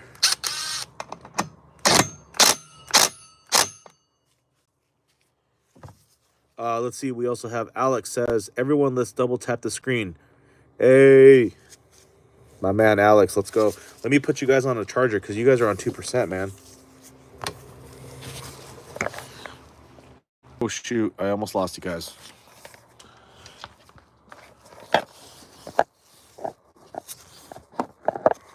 Dang, 1%. Got you guys on 1%. But I have you guys on the charger now, so it's all good. I'm going to try to position you guys. It's just tricky because the cord. Okay, so the clutch is good. Just from the pull test. Oh, it's got compression, but let's see what this piston looks like.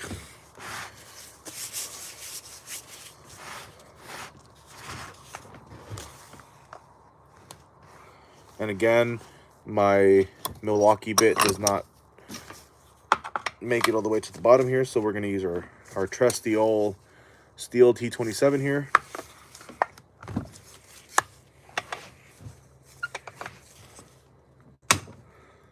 Okay, it's got some Loctite or some sort of thread locker on there. That's what I like to hear.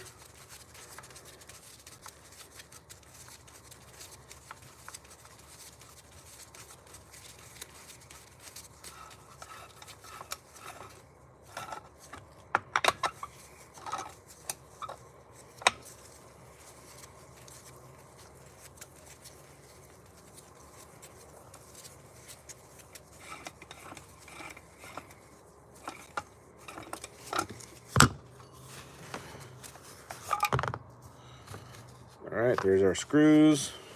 Let's go ahead and take off our little cover here.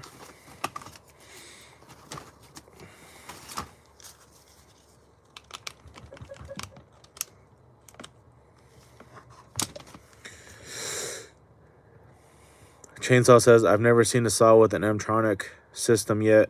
I work on a lot of older ones, fancy. Yeah, I mean, honestly, man, the Mtronics, they work well, but then when you have to actually repair them. So the thing is, a lot of people think, oh, well, if it has the green solenoid valve, I'll just upgrade it to the new, which is the white, or really the red.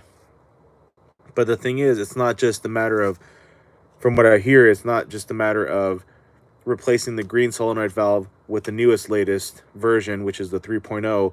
You have to switch out the coil, and it's like a whole freaking thing, man. Like, so I think regular carburetor for repair and maintenance is the way to go.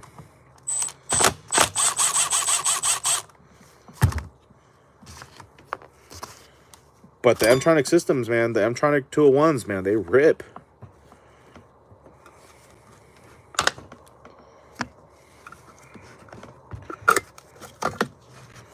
Okay, there's our muffler. Let's check this out.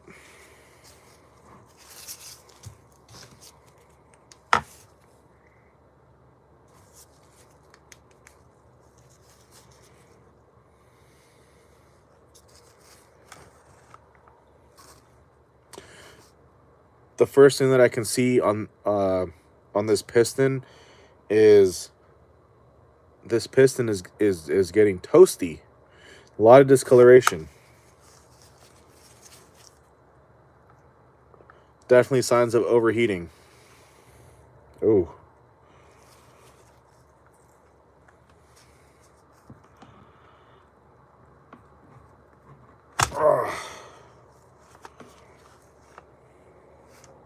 You know what? Let's go ahead and take this rewind server off.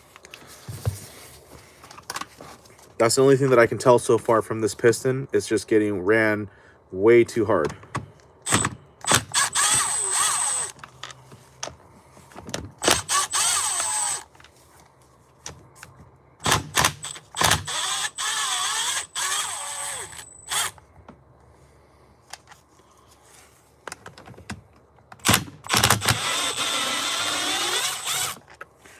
Yeah, this thing's dying. Needs to be charged. The battery lasts a long time, though. At least for what we're doing.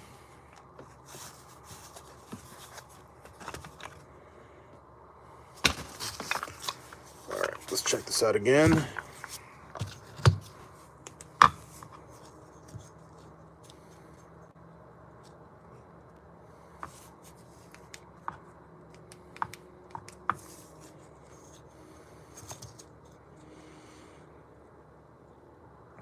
So no scoring.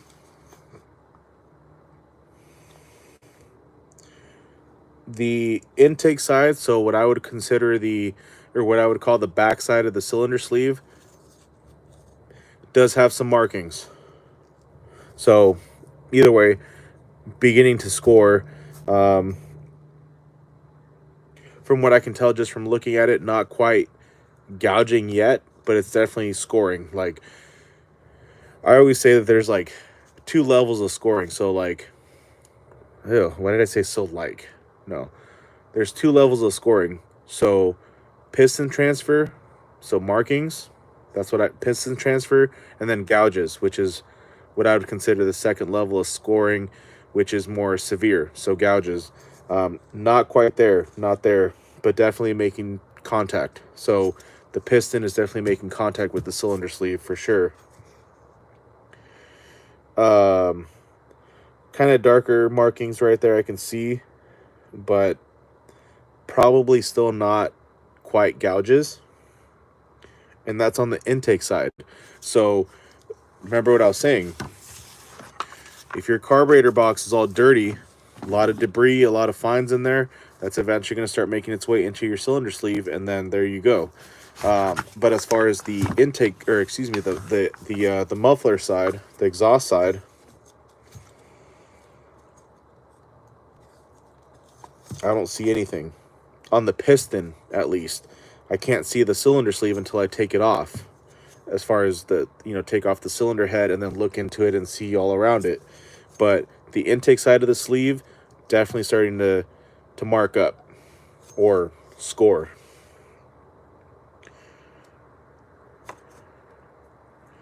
There's definitely lubrication in here, so whatever oil they're running is decent. I don't know what kind it is. Actually, yes, I do know.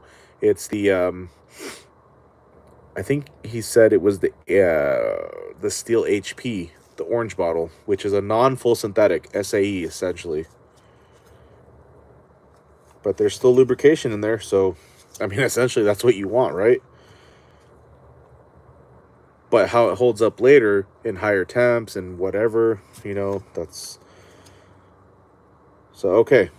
But definitely it's getting ran way too hard because that piston is toasty, meaning it has discoloration, signs of getting hot. But we'll see how it runs tomorrow. Again, I'm not going to put Loctite on these for the running because I'm going to run it tomorrow.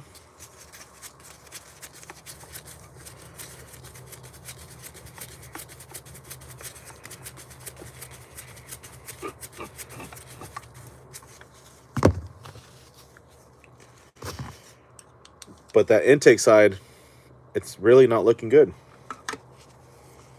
It's beginning to have some problems, and that's probably from having a dirty saw.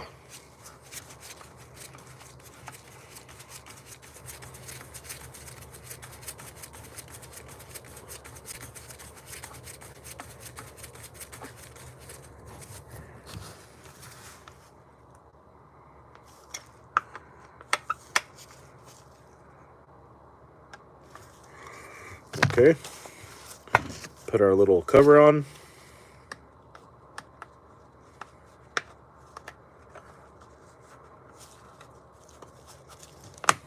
Let's go ahead and get this cover on. Cover. Come on, bro.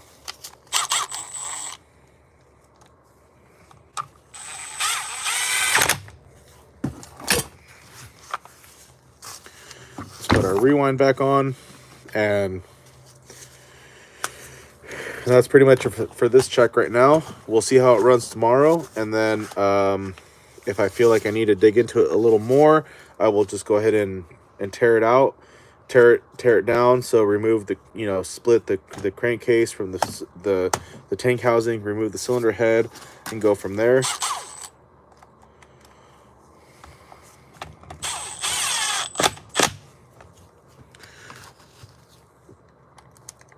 And this one definitely needs a general tune-up service, so air filter, fuel filter, spark plug. Although really and truly, the spark plug is usually the very last thing to go unless you damage it somehow or really run your saw like improperly tuned or whatever. But spark plugs are very, very resilient.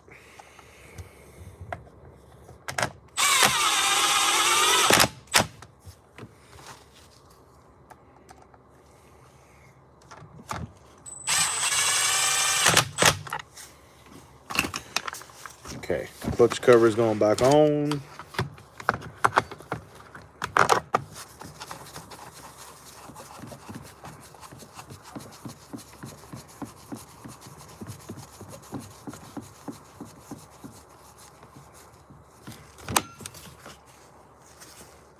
Okay, let's grab the last two saws. 261, 362.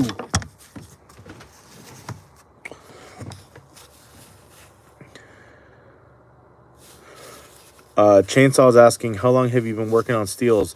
So I'm going on almost 2 years.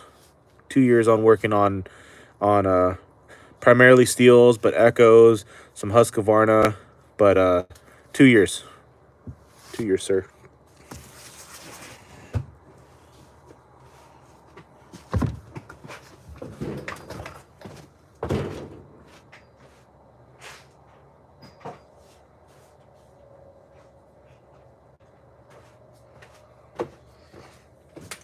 All right.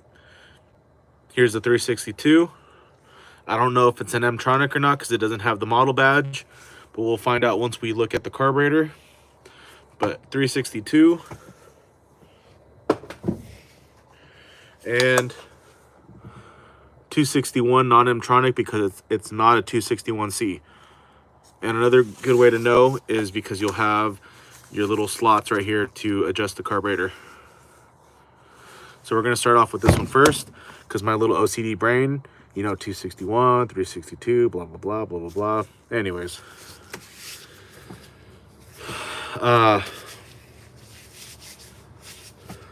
Give me 1 second, guys. Give me 1 second.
Okay.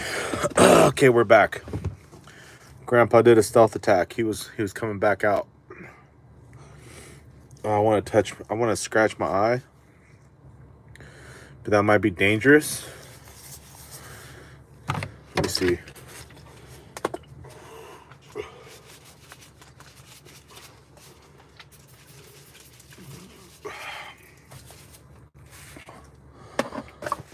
Spray myself down with some alcohol.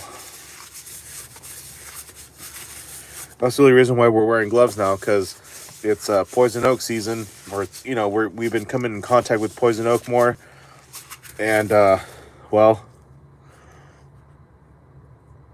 if I wasn't allergic, I wouldn't really care. I wouldn't care because I wouldn't be allergic. Anyways, let's see here.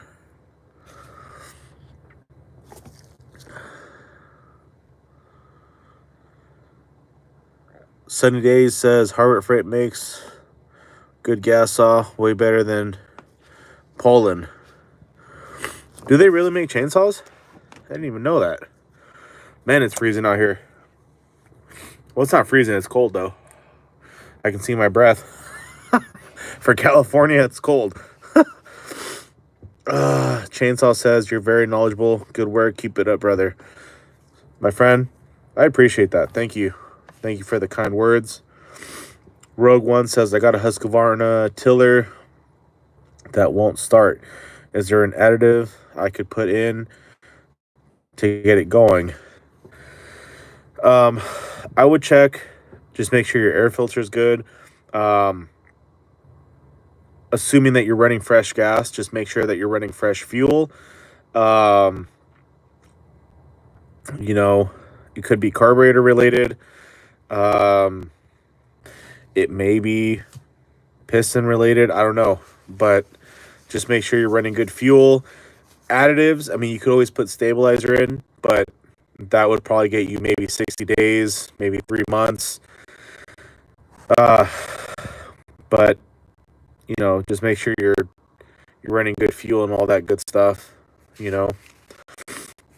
And or make sure that you don't have no fuel line pinches, or your fuel filter also too. Make sure it's not, you know, depending on how much you use your tiller, make sure it's not all clogged up, because that could cause some issues there for sure. I would say. Peter says, Rogue, try cleaning out the carburetor and then use some sea foam in it. And yeah, clean out the carburetor. Yeah, essentially clean out the carburetor and make sure everything else is good. Clean air filter and fuel filter, and most importantly, fresh fuel. Okay, 261 time, and then we're moving on to our 362. And then that'll basically conduct our saw inspections for the day.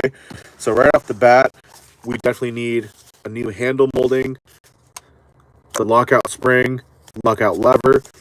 It does have the throttle, so that's good. It has the linkage, so it's, at this point, it's just handle molding, the little spring here, and the lockout lever. And I'm already assuming and guessing that it's going to need, you know, of course, we're going to give it a general service, a little tune-up, so air filter, spark plug, fuel filter. Let's just check the compression, just do a little hang test.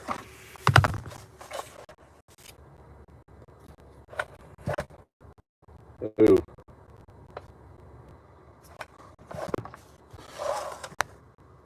They didn't feel too good to me. So let's give it another shot.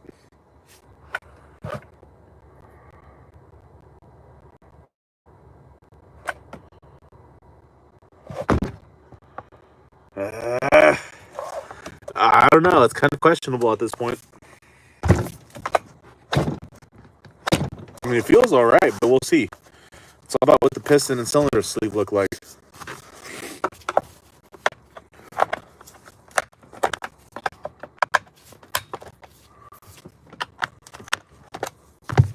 Let me answer this text message real quick.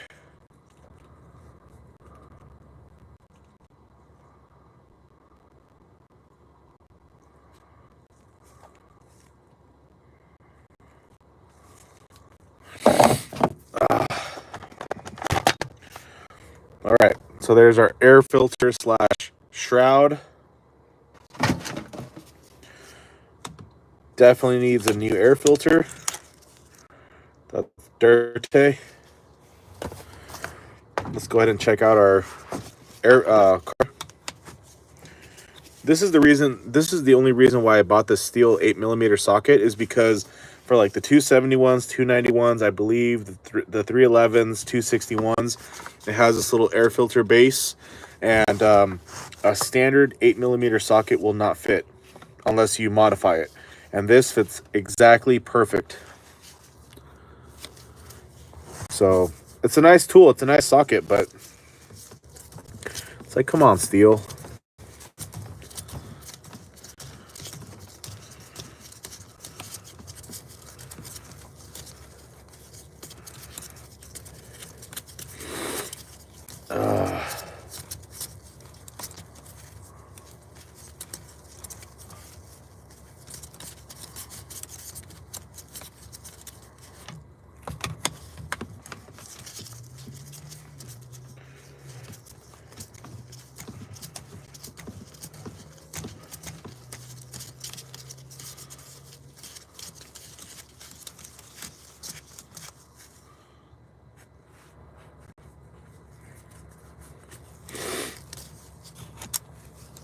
Kidoki.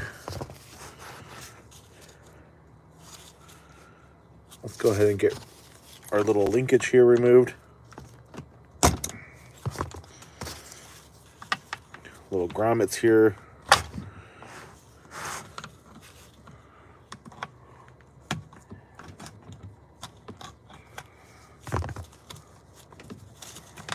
And you don't want to yank this little carburetor plastic piece off. You don't want to yank it off because you're going to have some wires and some contacts attached to this. So just be very careful. If anything, you just want to pull it off gently and then kind of flip it over to the side. Like so. Because it's going to have these little wires and contacts for your kill switch on there.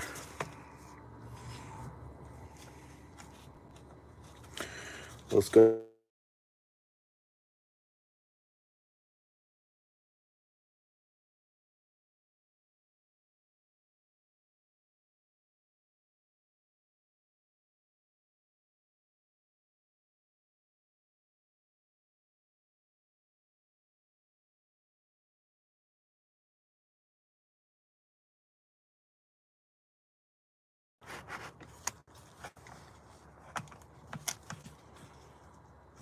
And man, this gas smells horrible. Definitely some cheap stuff. Some pump gas. Okay. Woo-wee. Ooh, that smells horrible, man. Fudge. Okay, check this diaphragm. God, that smells horrible. Damn. And I love the smell of gas, guys. Don't get me wrong, but this smells...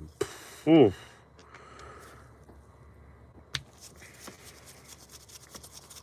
Smells bad, like horrible, horrible.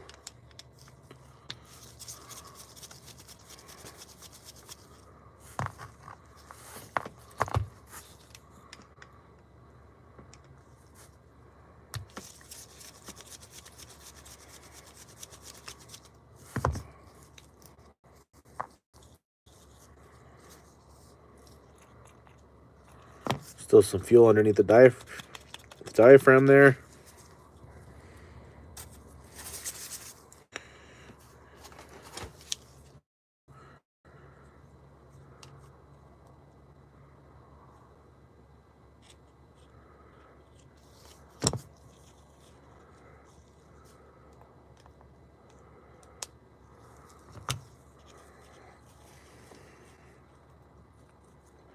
And this diaphragm actually, to my experience and knowledge,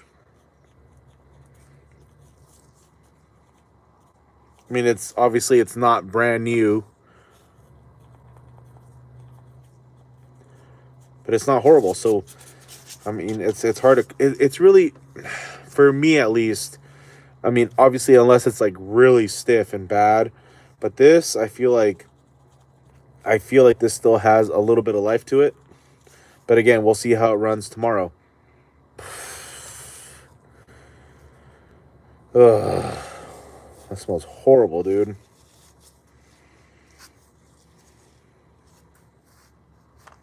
Oh shit.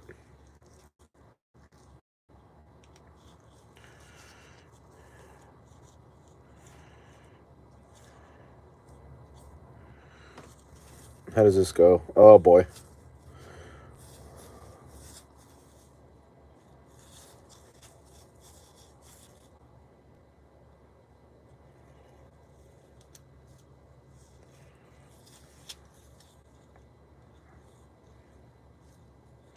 We'll figure it out right now.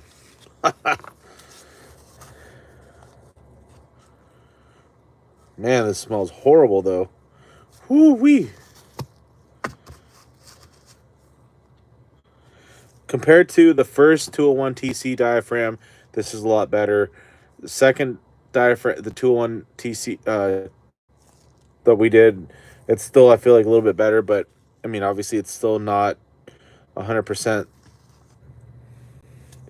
how it's supposed to be, but and that's just normal. That's what's supposed to happen. Okay. So let's go ahead and get this put back into its place here.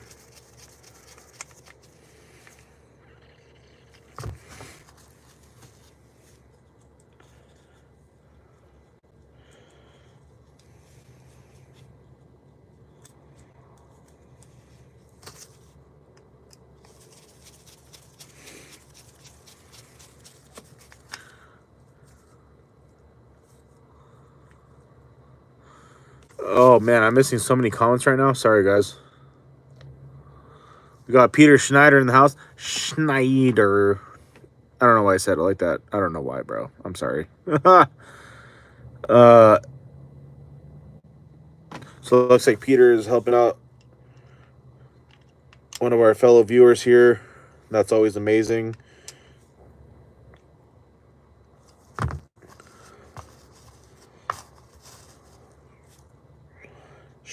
I like Schneider pretzels, the mustard ones, or the honey mustard or whatever they're called. Those are bomb. No disrespect to the Schneids.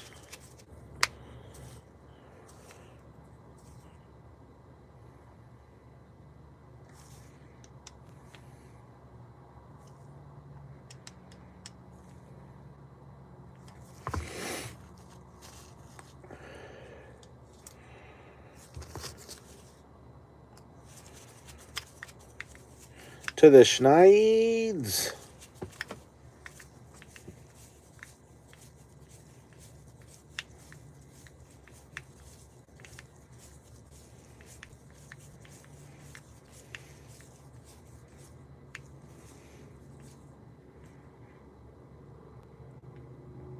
There we go. Yeah.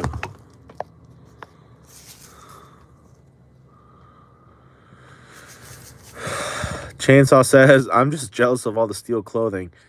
Sir, chill. Well, assuming it's a sir, assuming it's sir. Okay, you know what? That's weird. Chill though. I'm gonna have to go out and get me a hoodie like that. I'm telling you, man. eBay. Just keep researching eBay. Like, just that's how I found this hoodie. I kept looking for like Stihl Outfitters gear on eBay, and then this pulled up. I think a seller had it, and then I also have a Stihl Timber Sports hoodie that I just don't even wear at the shop anymore. I wear my Ripsaw hoodie for most chainsaw cleaning because it's long sleeve and it's black. And this one, I don't even like. I try not to wear it out here in the shop because it gets dirty. And like I was saying, Stihl merchandise or apparel, most of it is exclusive, meaning, once they sell out of it, they don't remake it. They stop. And that was this hoodie right here. And I just found this on luck. Okay. Let's go ahead and get this carburetor back in. Let's see. How do I even put this shit back in? Okay, chill, bro. Chill.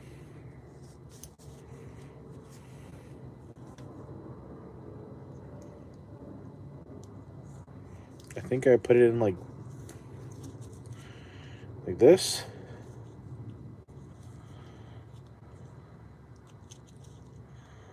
And through this way.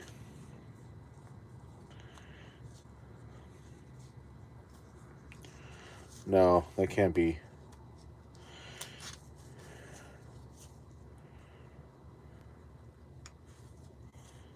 There we go. Got it. Roger Dodger. Basically, after this, we're going to just check the clutch, cylinder, and see what we see inside. And then no matter what, nothing will tell you like a good old run test.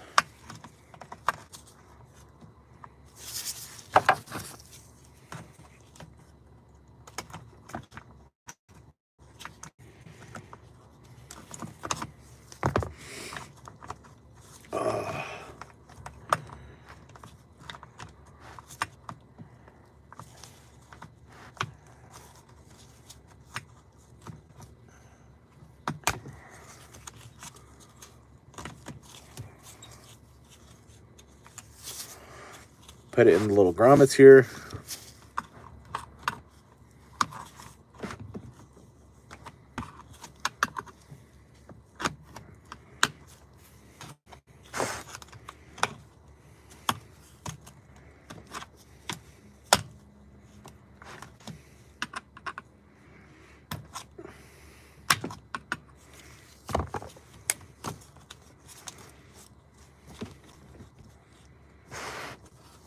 Alrighty, ready.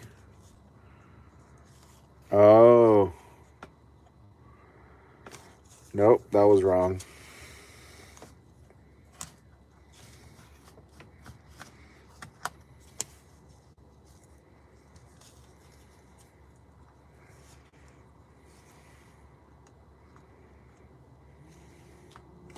Oh, I think it goes in from the inside. Ah. Okay.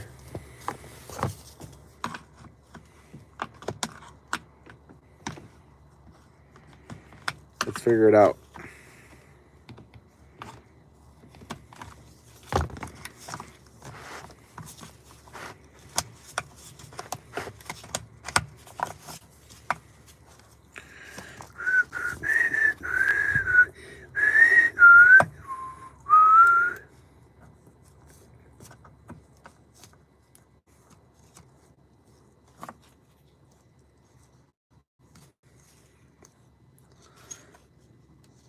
I'm pretty sure. Okay, let me see.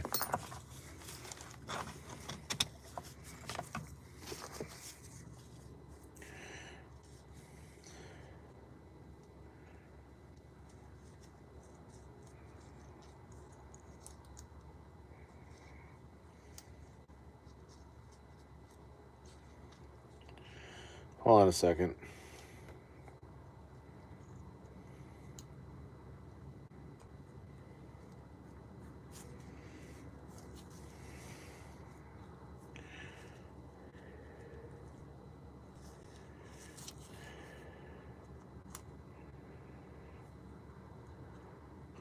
This one's gonna throw me for a loop.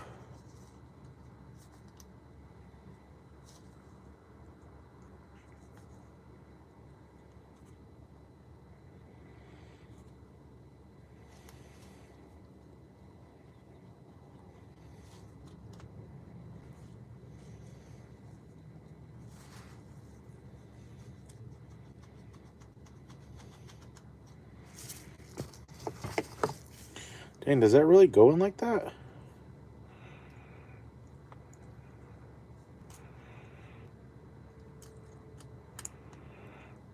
There's no way.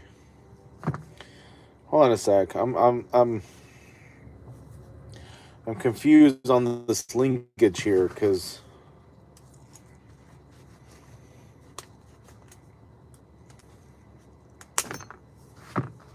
so it's supposed to sit down like that.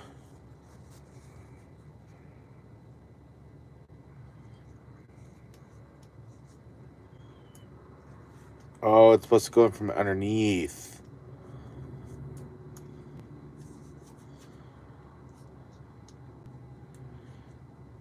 Right? Right? Hold on a second, folks.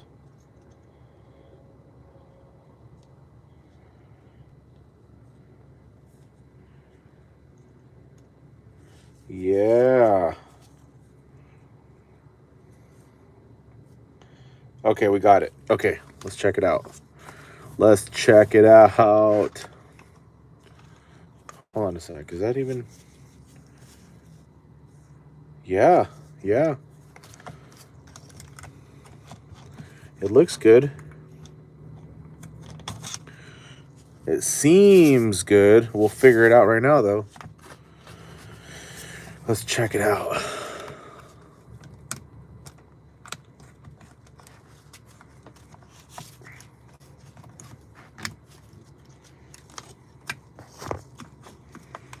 I got 2 tickets to Iron Man in May.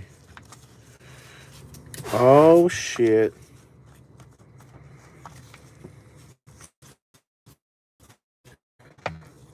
Hold on. Do we got it?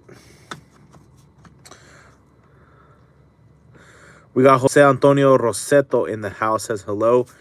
Sir, hello, hello, welcome.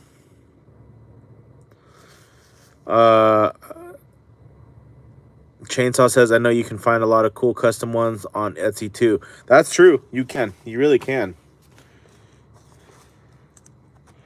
Okay, let me see here. I got 2 tickets to Iron Man. I have that song stuck in my head. Hold on a second, people. Fuck.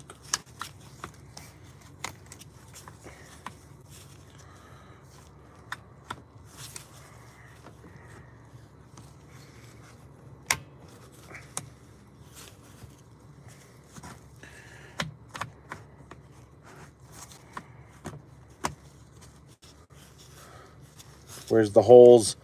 I always have a problem with this in real life, finding the hole.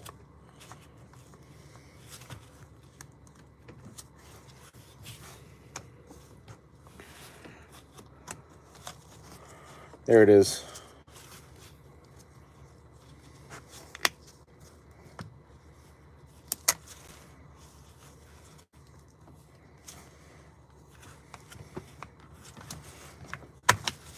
There it is.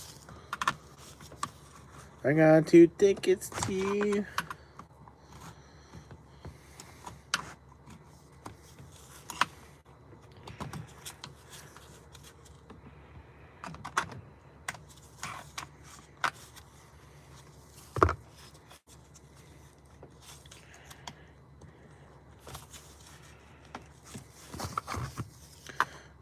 And let's get this little grommet piece back in right here. Boom. And then this.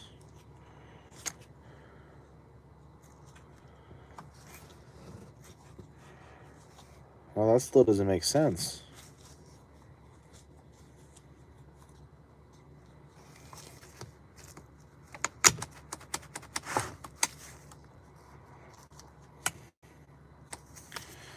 Okay, so that didn't make sense.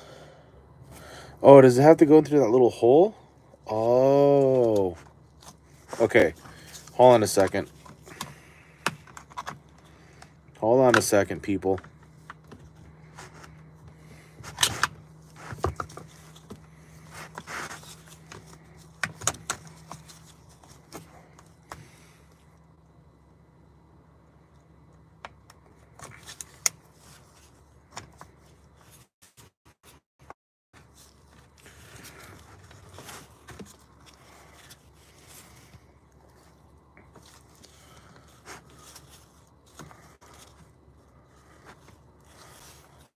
Let me figure this one out here.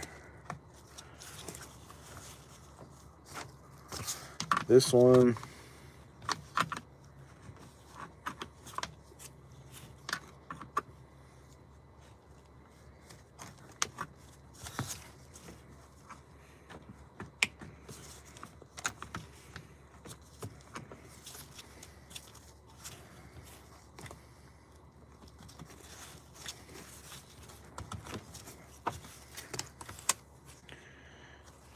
That doesn't make sense either.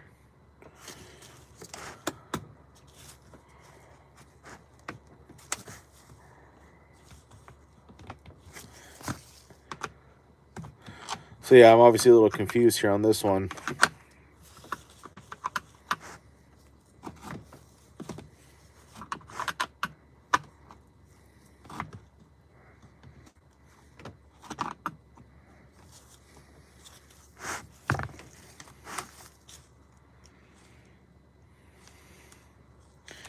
That doesn't make sense either.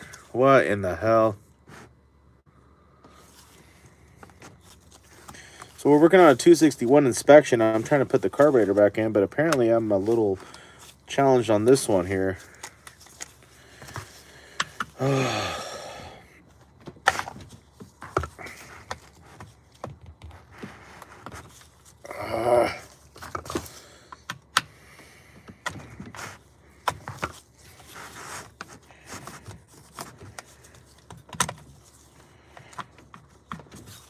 This is annoying as fudge.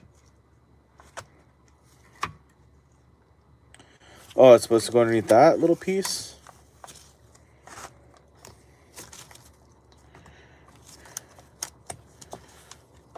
Maybe?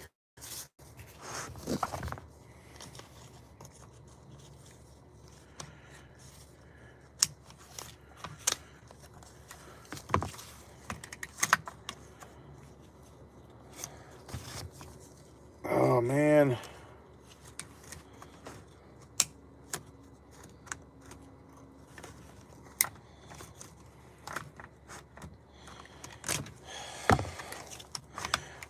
This is what drives me honestly crazy sometimes, is when things like this.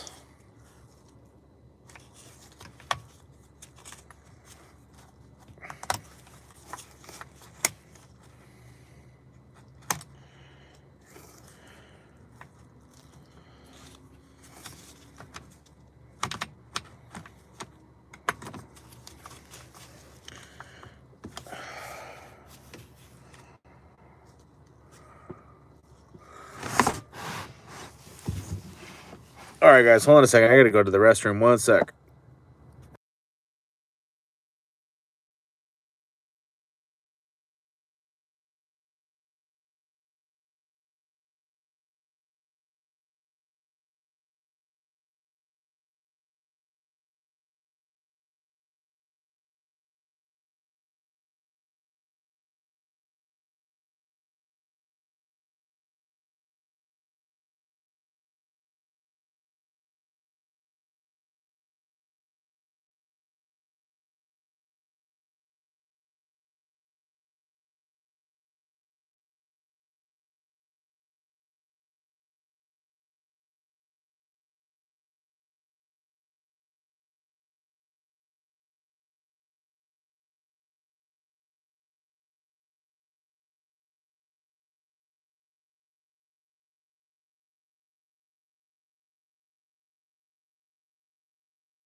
Okay. Let's get this linkage figured out, because, well, it can only go so many freaking ways.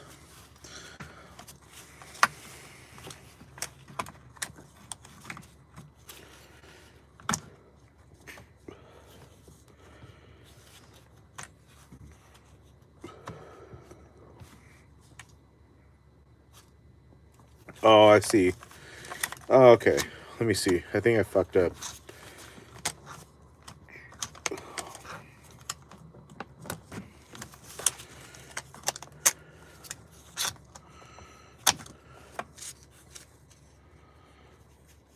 Yes, I did.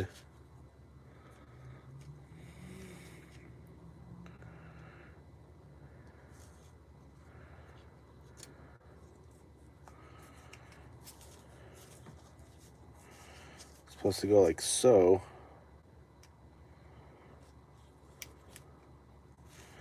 And like so.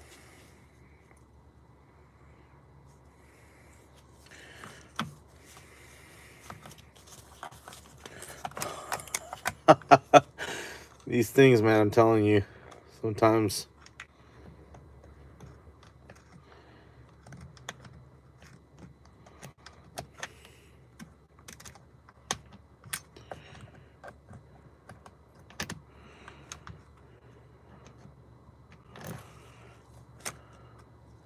Oh, and the linkage came out. You little bastard.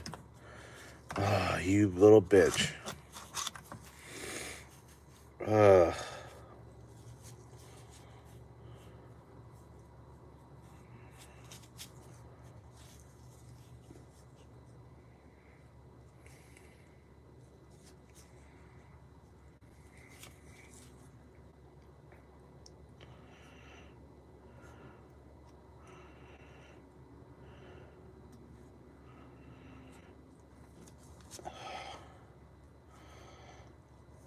I just had it too.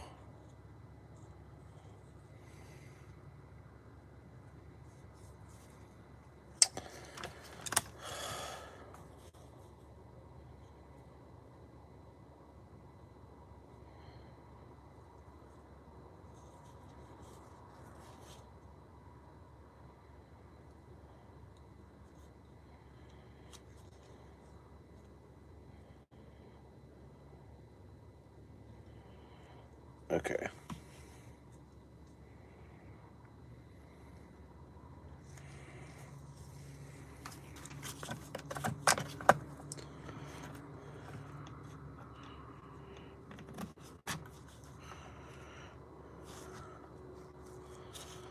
Okay.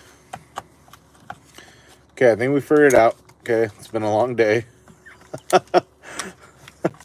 Oh boy.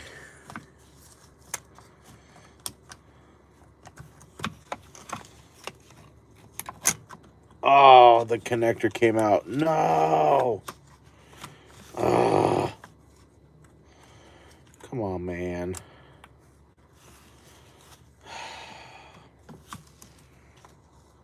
Shit.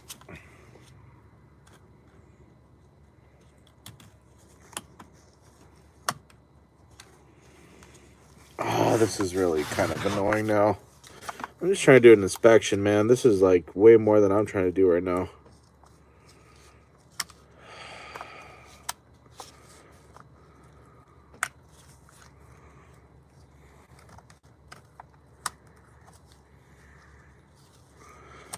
Why? Why?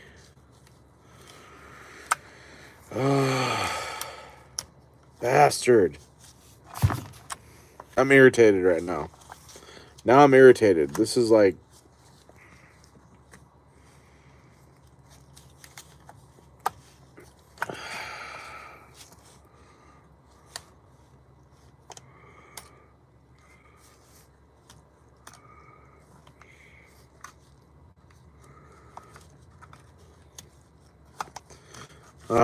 this is irritating.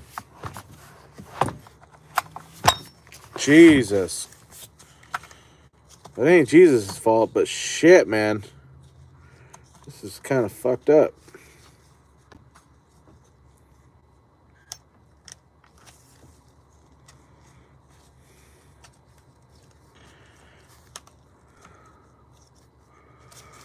Come on, man.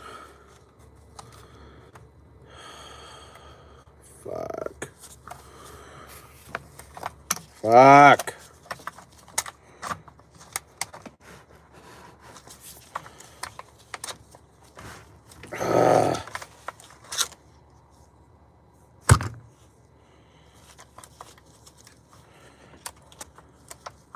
I just still have to do this shit.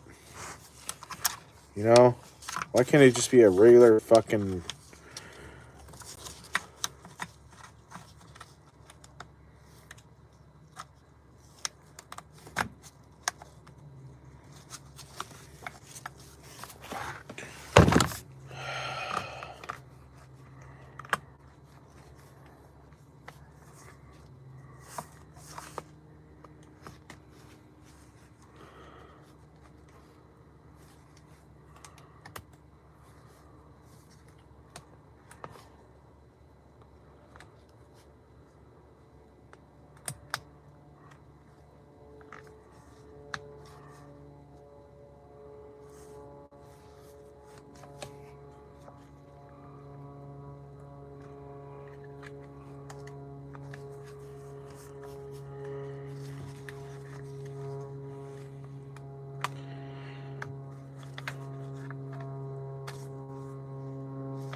Oh.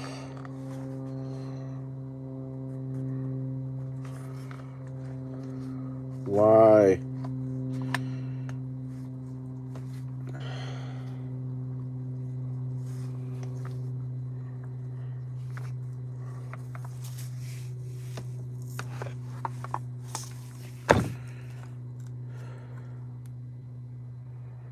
That's not even how that's supposed to go. What the fuck, man? Guys, it's been a freaking long day, man. And when this kind of stuff starts happening, it's just pretty, honestly, it's pretty freaking annoying. Like, it's just kind of like,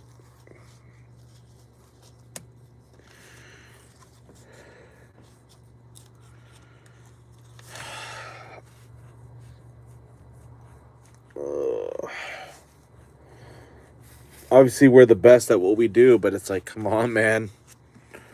And obviously I say that with just jokingness. I'm not the best. In my area, I am the best. Because you can go to Ace Hardware, they fucking suck. And they watch our channel. So if you're watching, you guys suck. Because you guys ain't working at this hour of the night.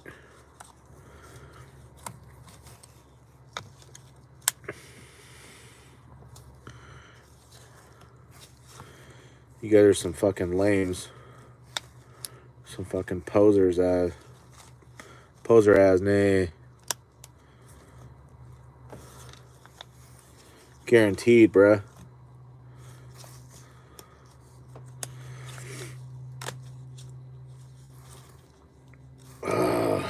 This is like, what?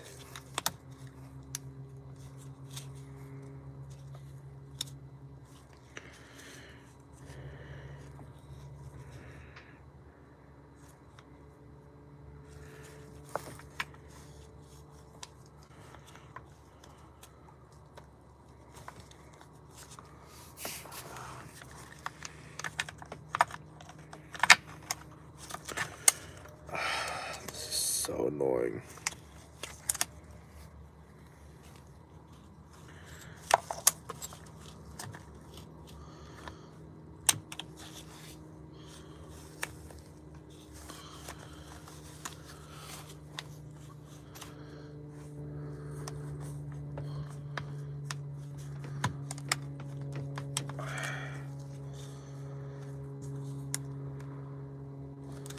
I just gotta fit it to right there.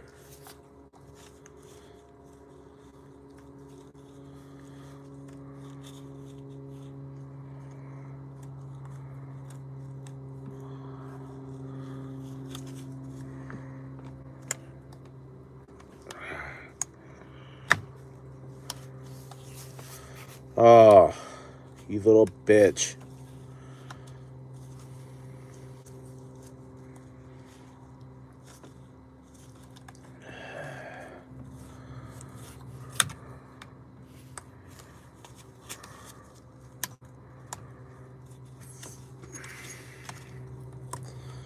This is some annoying shit.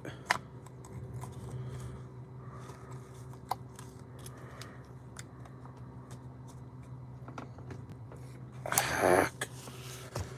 I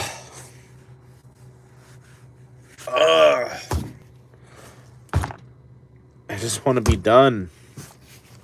I just want to be done for tonight, man.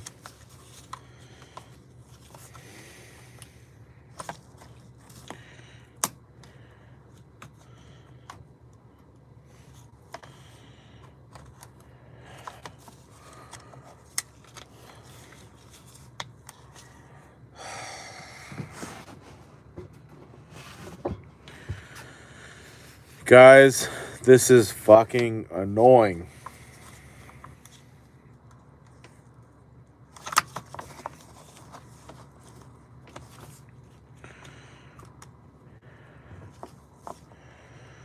Oh my god.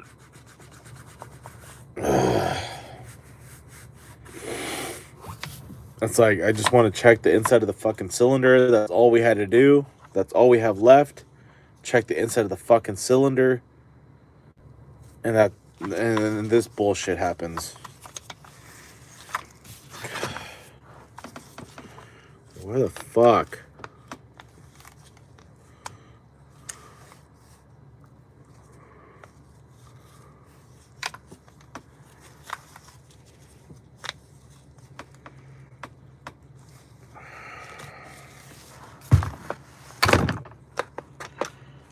Fucking bullshit, man.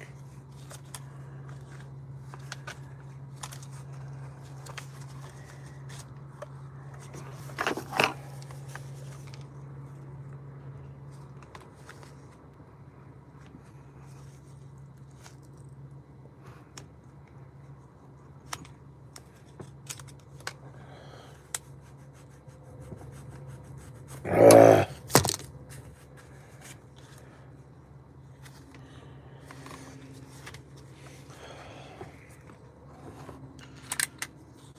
Why? The fuck?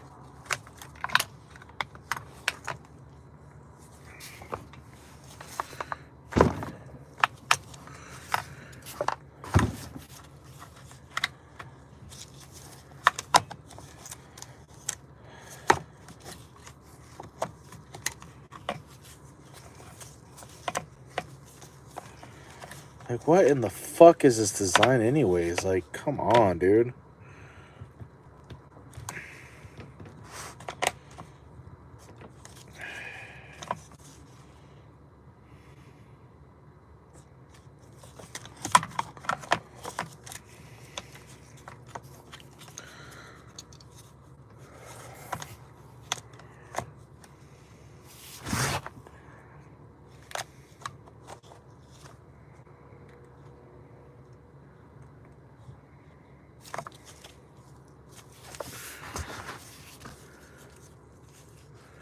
I'm gonna figure this shit out right now, though, dude. I ain't like the rest of these shops where they're just some fucking pussies. I feel like a pussy right now because I ain't figuring this out, but listen, we're gonna figure this shit out right fucking now.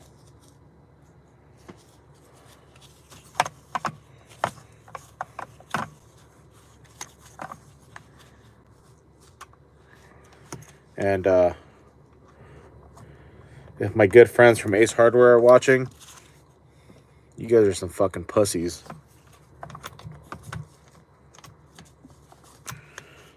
Because you still ain't doing it like we are here at Preferred Sawworks. Shit.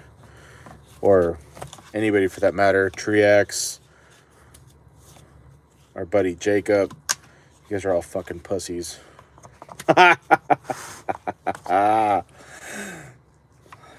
Vima Tree Service. Pussies.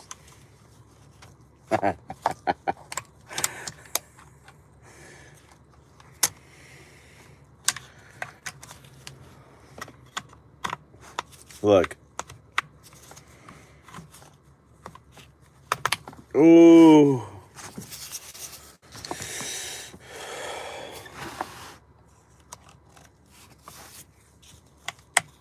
Victor Velasquez from Triax. Fucking pussies.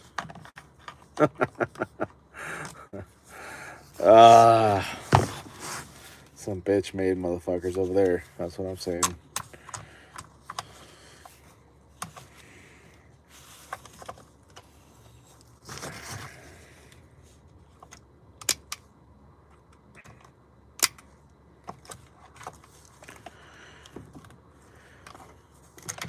Because you guys ain't doing the shit I'm doing. Sheesh.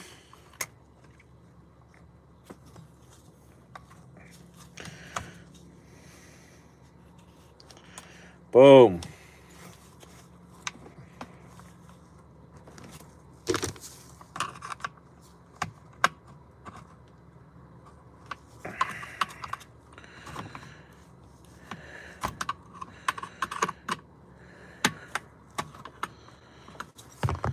Look at that shit.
Yeah, we got that.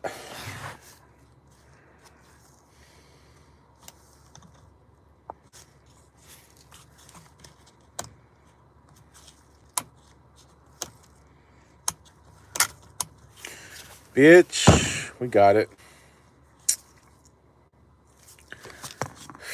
A little frustration, whatever. Okay. Shit happens, dude. Frustration happens. What are you gonna do?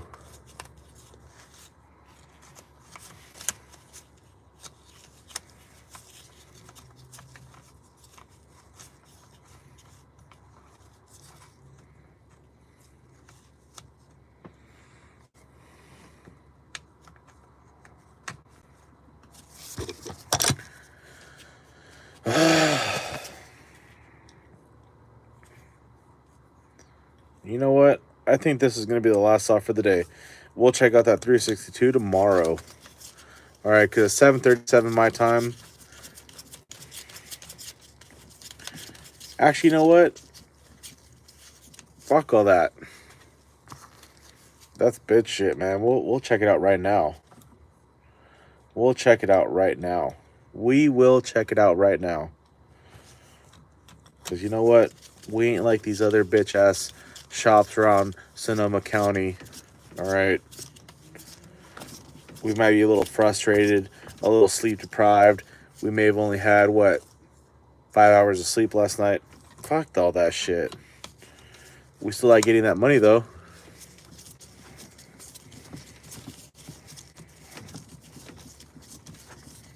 Shit. Plus, this is my business. My name is on the line here. Not yours, not anybody else's. Okay.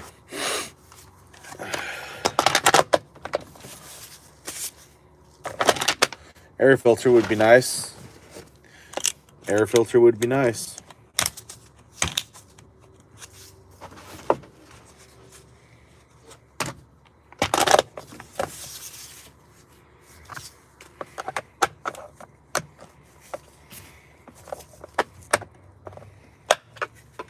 And I can guarantee you when I go to Sawfest and when I go to the Paul Bunyan show,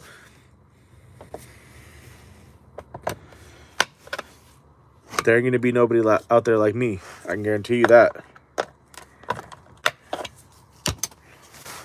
You know, everybody else might have their fancy little CNC machines and blah, blah, blah, and whatever. But shit, bruh.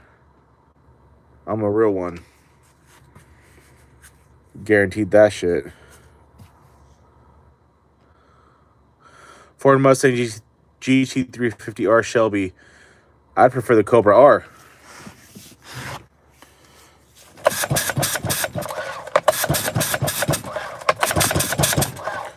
Who else is pulling a pull cord that easy on YouTube? Oh, compression shot. Well, let's see what the cylinder has to say. Shit. Which actually, you know what? Let's take this back off.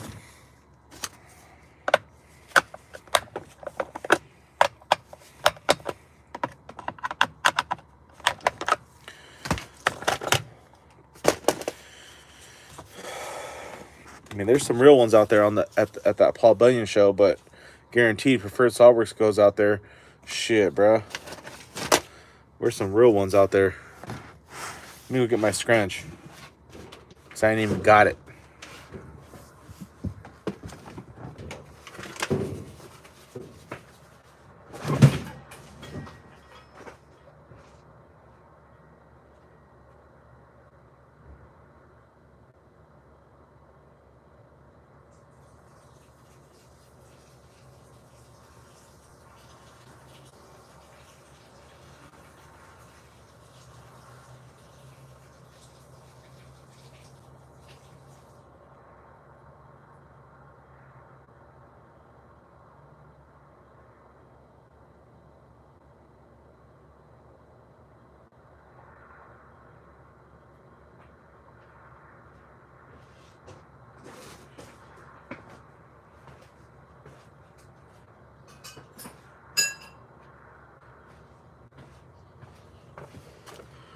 Because here's the thing about me, though.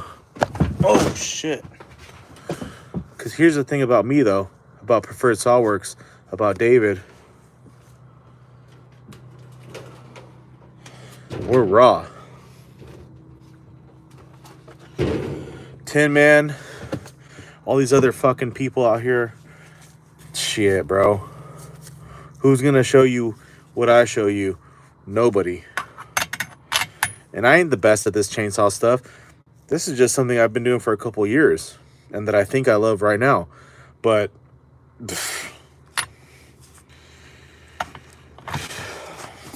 let's just be real here.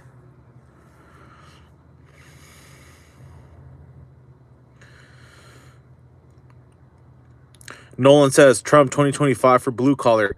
Sir, you don't even know about Trump. First of all, boy, you better sit down and just settle down.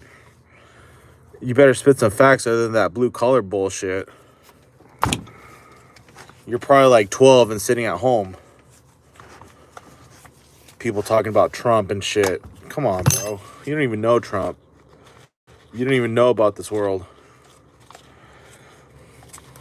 Shit. BP Mar 7A and GK. What else do you want to know?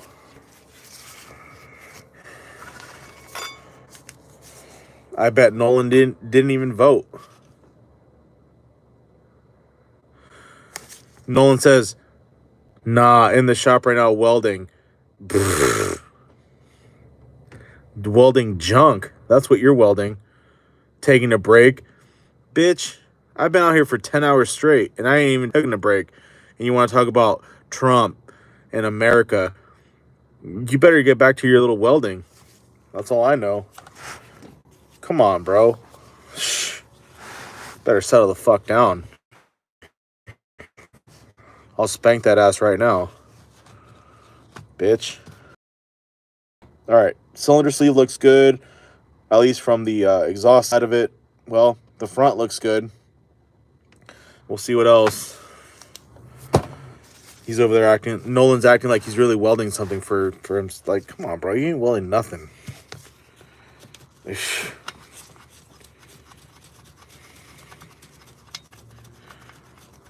Nolan says, I'm good.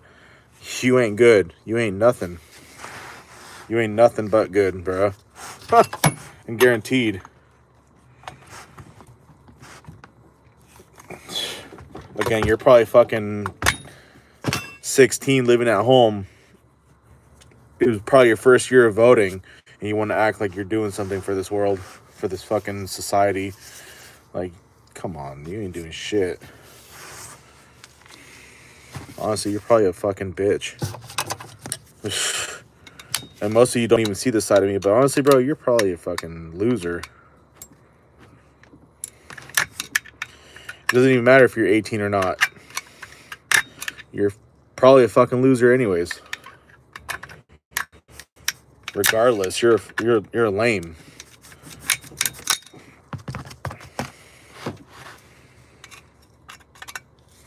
And don't even try to comment anymore because you're just a fucking lame.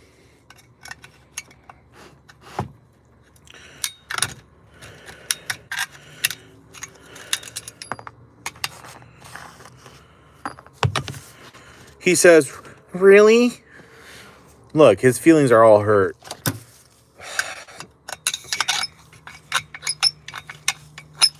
Now he's going to try to prove himself over fucking YouTube. Like, just settle down, bro. Just settle the fuck down.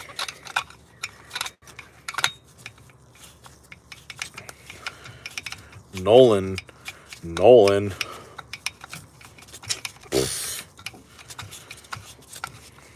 Taking breaks and shit. Okay.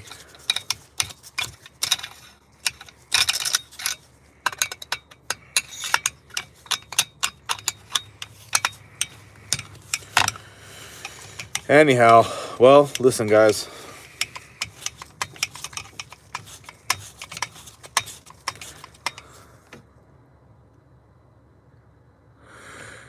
Look at this little bitch. He says, you sound like your feelings are hurt because I said Trump 25. Bitch, I'm all for Trump 2025. You don't even know about Trump. That's the thing. You don't know nothing about Trump. You don't even know nothing about this world. You're just talking bullshit. Again, just sit down, boy. Go take your breaks. Go take your little breaks. Shh. Guaranteed you ain't shit, bro. I bet you if we cross paths, you'd be sitting there all fucking, tail between your legs acting like a little bitch. Guaranteed.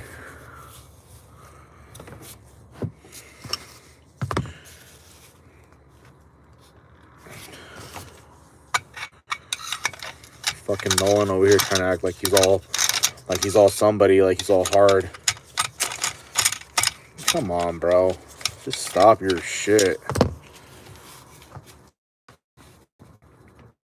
Talking about my feelings are hurt.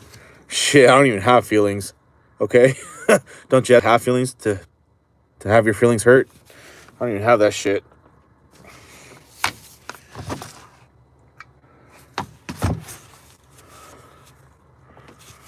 He's like, what don't I know? What don't I know?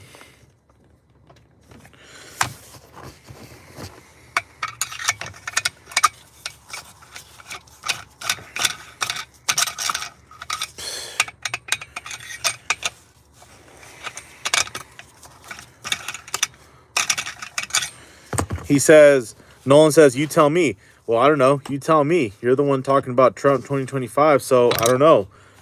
Tell us something. Tell us, 144 viewers. Let us know something, Nolan.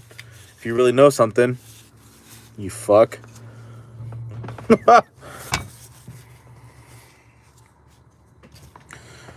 Tell us about your... tell us something on your little 30-minute break. Like, come on, dude. You don't know nothing, bro.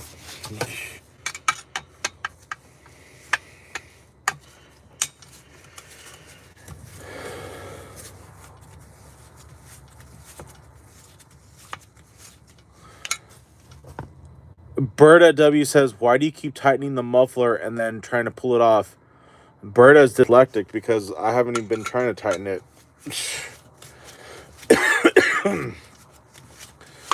Might as well be called Bertha.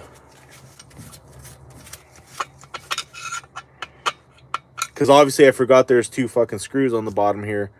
Okay?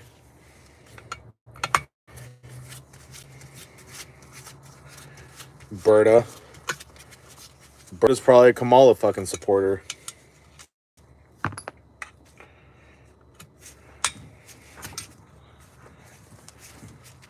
Berta doesn't even work on saws. And they're dyslexic because they thought I was tightening it and I was really loosening it the whole freaking time. Like, okay.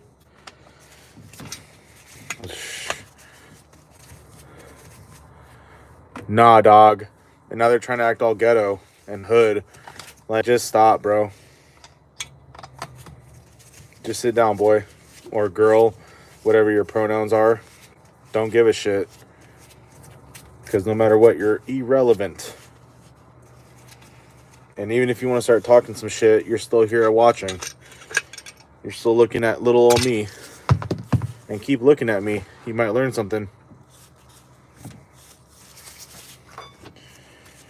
No matter what, you're giving me views.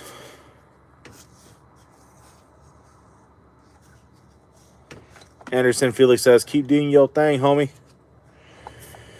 So, one thing that I can tell just from the freaking piston, it's getting toasty. Discoloration, running hot. Intake side of the sleeve, there's some faint markings.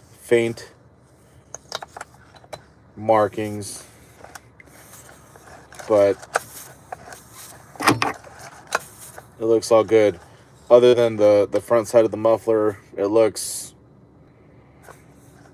brown, discolored. We'll see what it looks like from the bottom, the top of the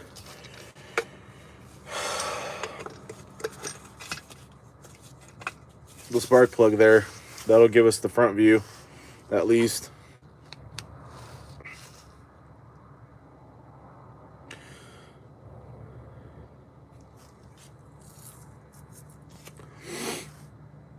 Anderson says the next 4 years are going to be the best He has already signed multiple executives.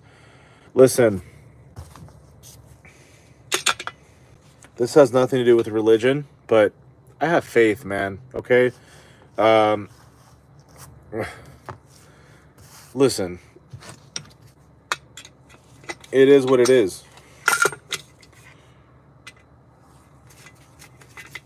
All I know is, and this channel has nothing to do with politics. It never has. I have my beliefs. And for those that want to know, well, what's your beliefs? Obviously, I was going for Trump, and he won. But the thing is, Kamala? Come on, guys. Like, you guys really think Kamala's going to do... If anybody has any sort of potential to do something for our country, do you really think it's going to be Kamala?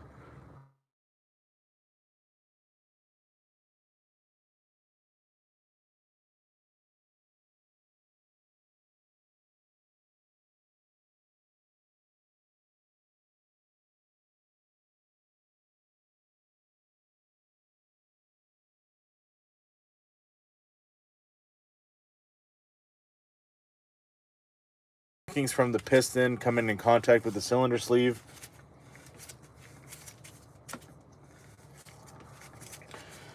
But at this point in time, I don't know if it's going to be gouges until I pull the cylinder sleeve, or excuse me, until I pull off the cylinder head and just do the old, you know, nail test and see if it's hanging up.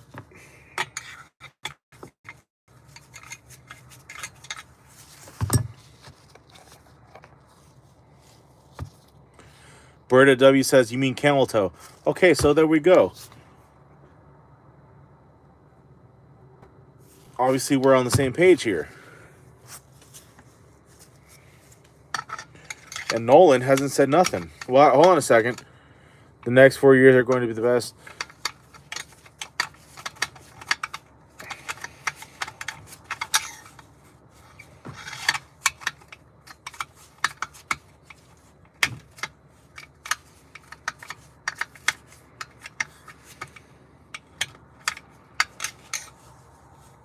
Oh. And you know what? We'll see. Look, see, that's what I don't want. Oh, boy. See, I screwed up. See, because now I'm all hung up on all this politic bullshit. And I say bullshit, but believe me, I still feel strongly about certain things.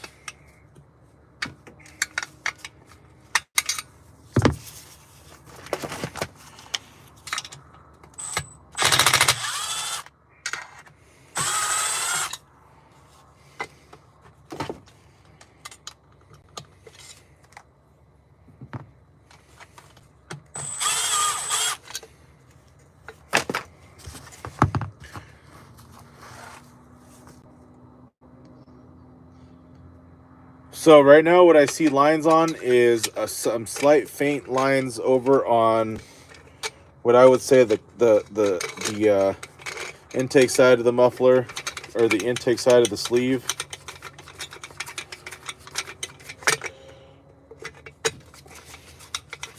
If I can get these holes to align, that's my common problem in this world. I can't find the hole.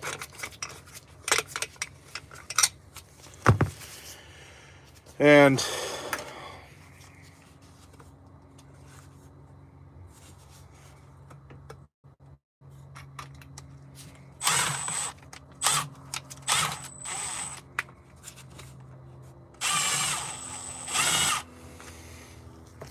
this is some bullshit.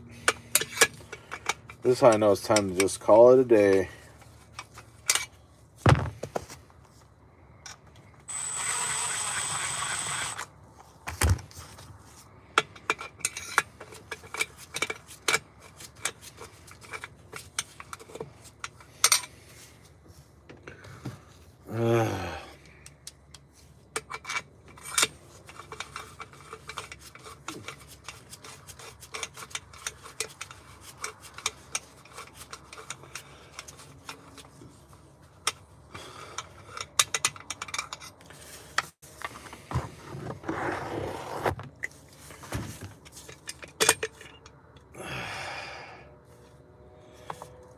Well, there's the fucking problem.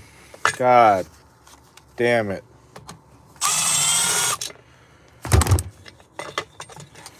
Fudge.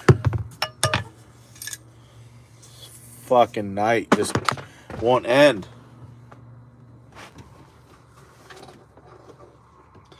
I can guarantee you guys one thing. We ain't doing 362 tonight. That's for show. That is for show. We ain't doing shit tonight. Because,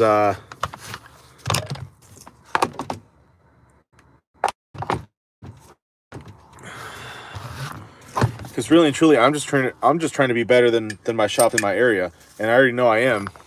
Guaranteed.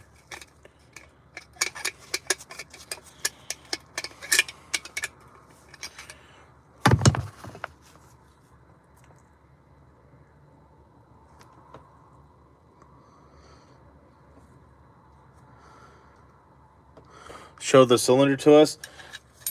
That's kind of impossible right now just because I don't have a view of the cylinder other than the muffler port, and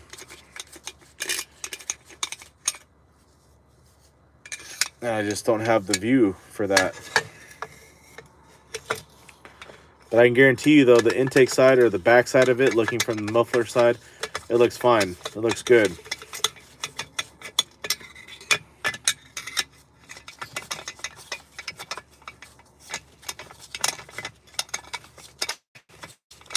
All I know is this fat boy is probably gonna order some DoorDash tonight. Get down on a double Whopper with some cheese and some fries, and get all kinds of fat, and come back tomorrow and keep crushing it.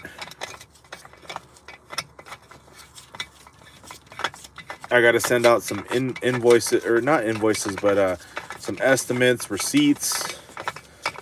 These saws just came in today, and you know what? If we can only get through 3 out of the 4 saws today, well, either way, we're still winning, because most shops here in my area, Sonoma County, they're always claiming to be, oh, we're at least a week to 2 weeks out. Oh, cool. Until you give us, until you, for the return date. Oh no, that's just until we get to the inspection. What? What? Inspections are easy and quick, man. Talking about a week out to 2 weeks out just to get through a freaking inspection. That's insane to me.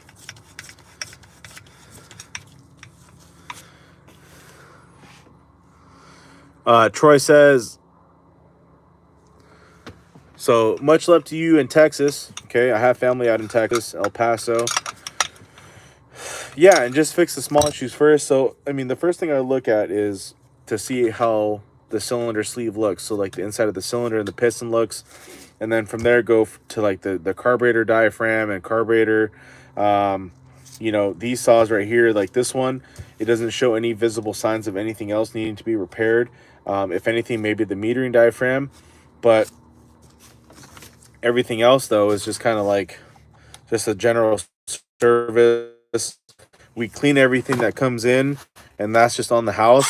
We don't charge extra for that. And every time we clean a saw, it comes out looking like brand new.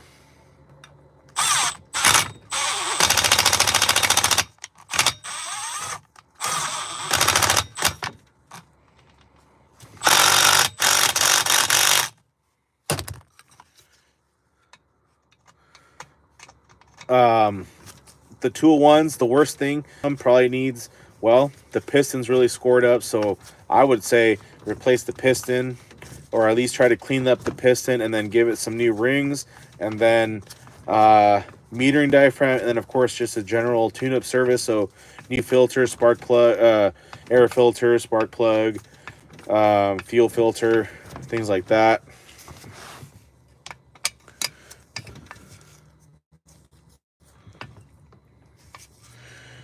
This one here doesn't show any signs of anything else other than just, depending on how it runs tomorrow, maybe just a new metering diaphragm just for good measure.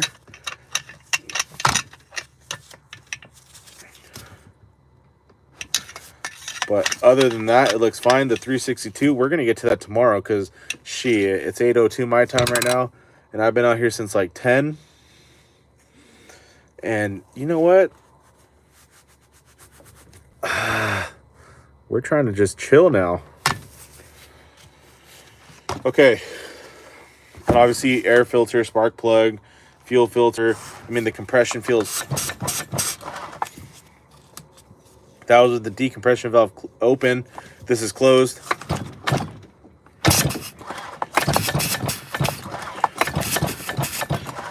It has plenty of compression.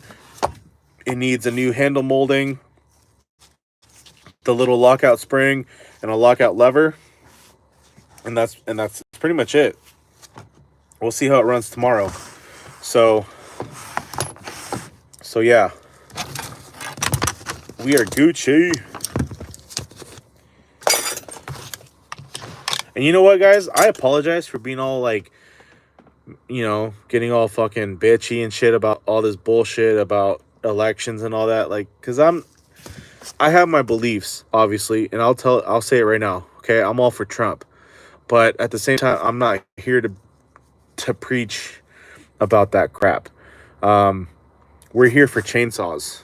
We're here for trying to learn something off of each other. But, you know, that's my bad. All right. I kind of fed into that shit a little bit. But I'm a human being. What do you guys expect from me? Because I don't conduct myself any different way than when I'm not on quote unquote camera. This is just right. So anyways, I appreciate everybody for being here. We just did a 261 inspection. We'll see how it runs tomorrow. Tomorrow we're gonna get to a 362, and that's it. We're gonna keep it pushing. And again, for those of you that are watching and that are not used to me being like, like my beliefs and all this and that, I apologize. You know, because again, that's not what I'm here for. To make our channel, and when I say our channel, I mean you and mine, you and me. We're here for chainsaws. We're here to just do what we love, and what I love is chainsaws. But sometimes I feed into bullshit and opinion. So, but anyways, we've had a good crowd all day today. And I appreciate everybody for being here and taking time out of your days to be here and hang out and just see myself, just see me doing my thing here, and, you know, getting frustrated with this freaking 201 or wow, 261 carburetor linkage and just, you know, but that's just how it is, man. It's not always, you know, it's not always smooth sailing over here. You know, even though I do this every day and I work on pretty much the same chainsaws every day, 201s, 200Ts, you know, 261s, 2511s, which are the Echoes, some Husqvarnas every now and then. It's not always smooth sailing, man. And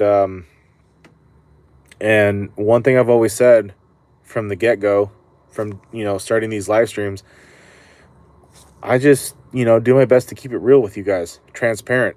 You know, I don't act any different on camera than when I'm not here doing live streams. This is just who I am. And some might say, oh yeah, whatever. Well, whatever then. But it's the truth. But anyhow, we did good today. You know, we got 4 chainsaws in today. The winter season has been a little slow, but we've been picking up pretty good, man. And I think this is a very good preview of what summer, or what spring and summer are going to be like.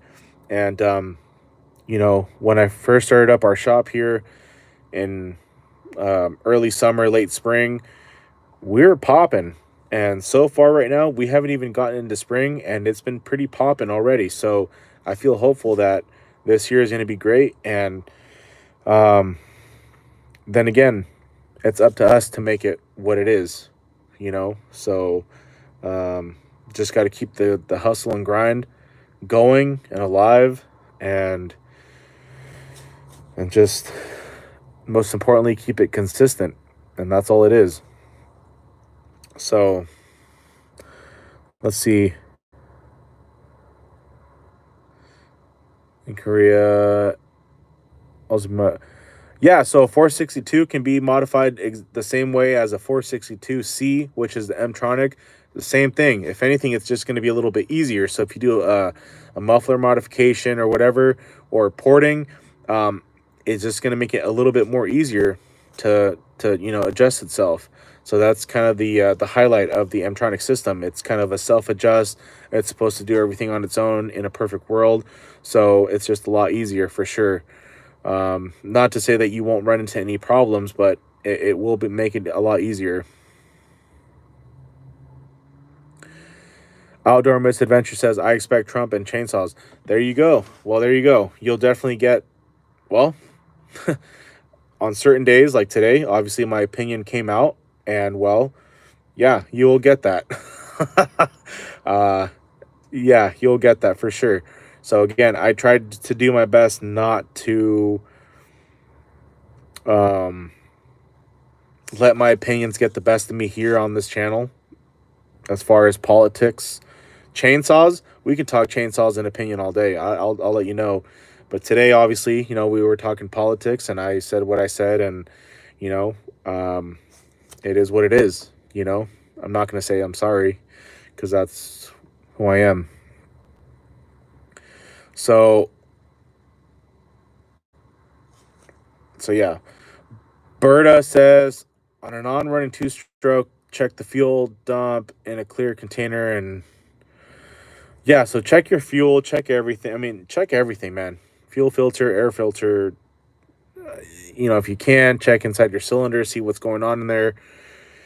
Check your fuel, dump it out, and just do everything in your power to just check everything you can. We got M&G in the house. Says, good evening, greetings, sir. Good evening, greetings. So if you guys don't know M&G, badass dude. And M&G, I apologize, man, because you're kind of catching the end of the live stream here, but it was a really good one. We've been here for 206 minutes. And but we are on our way out. We're going to say peace, and I hope everyone has a good day tomorrow. And we'll be back tomorrow. As long as the universe allows us to wake up and be here tomorrow, we will be here tomorrow. We just finished off with this 261. We've been doing saw inspections. I was trying to get to a 362, but for some reason, the carburetor linkage just got the best of me on this one, and it took up some time.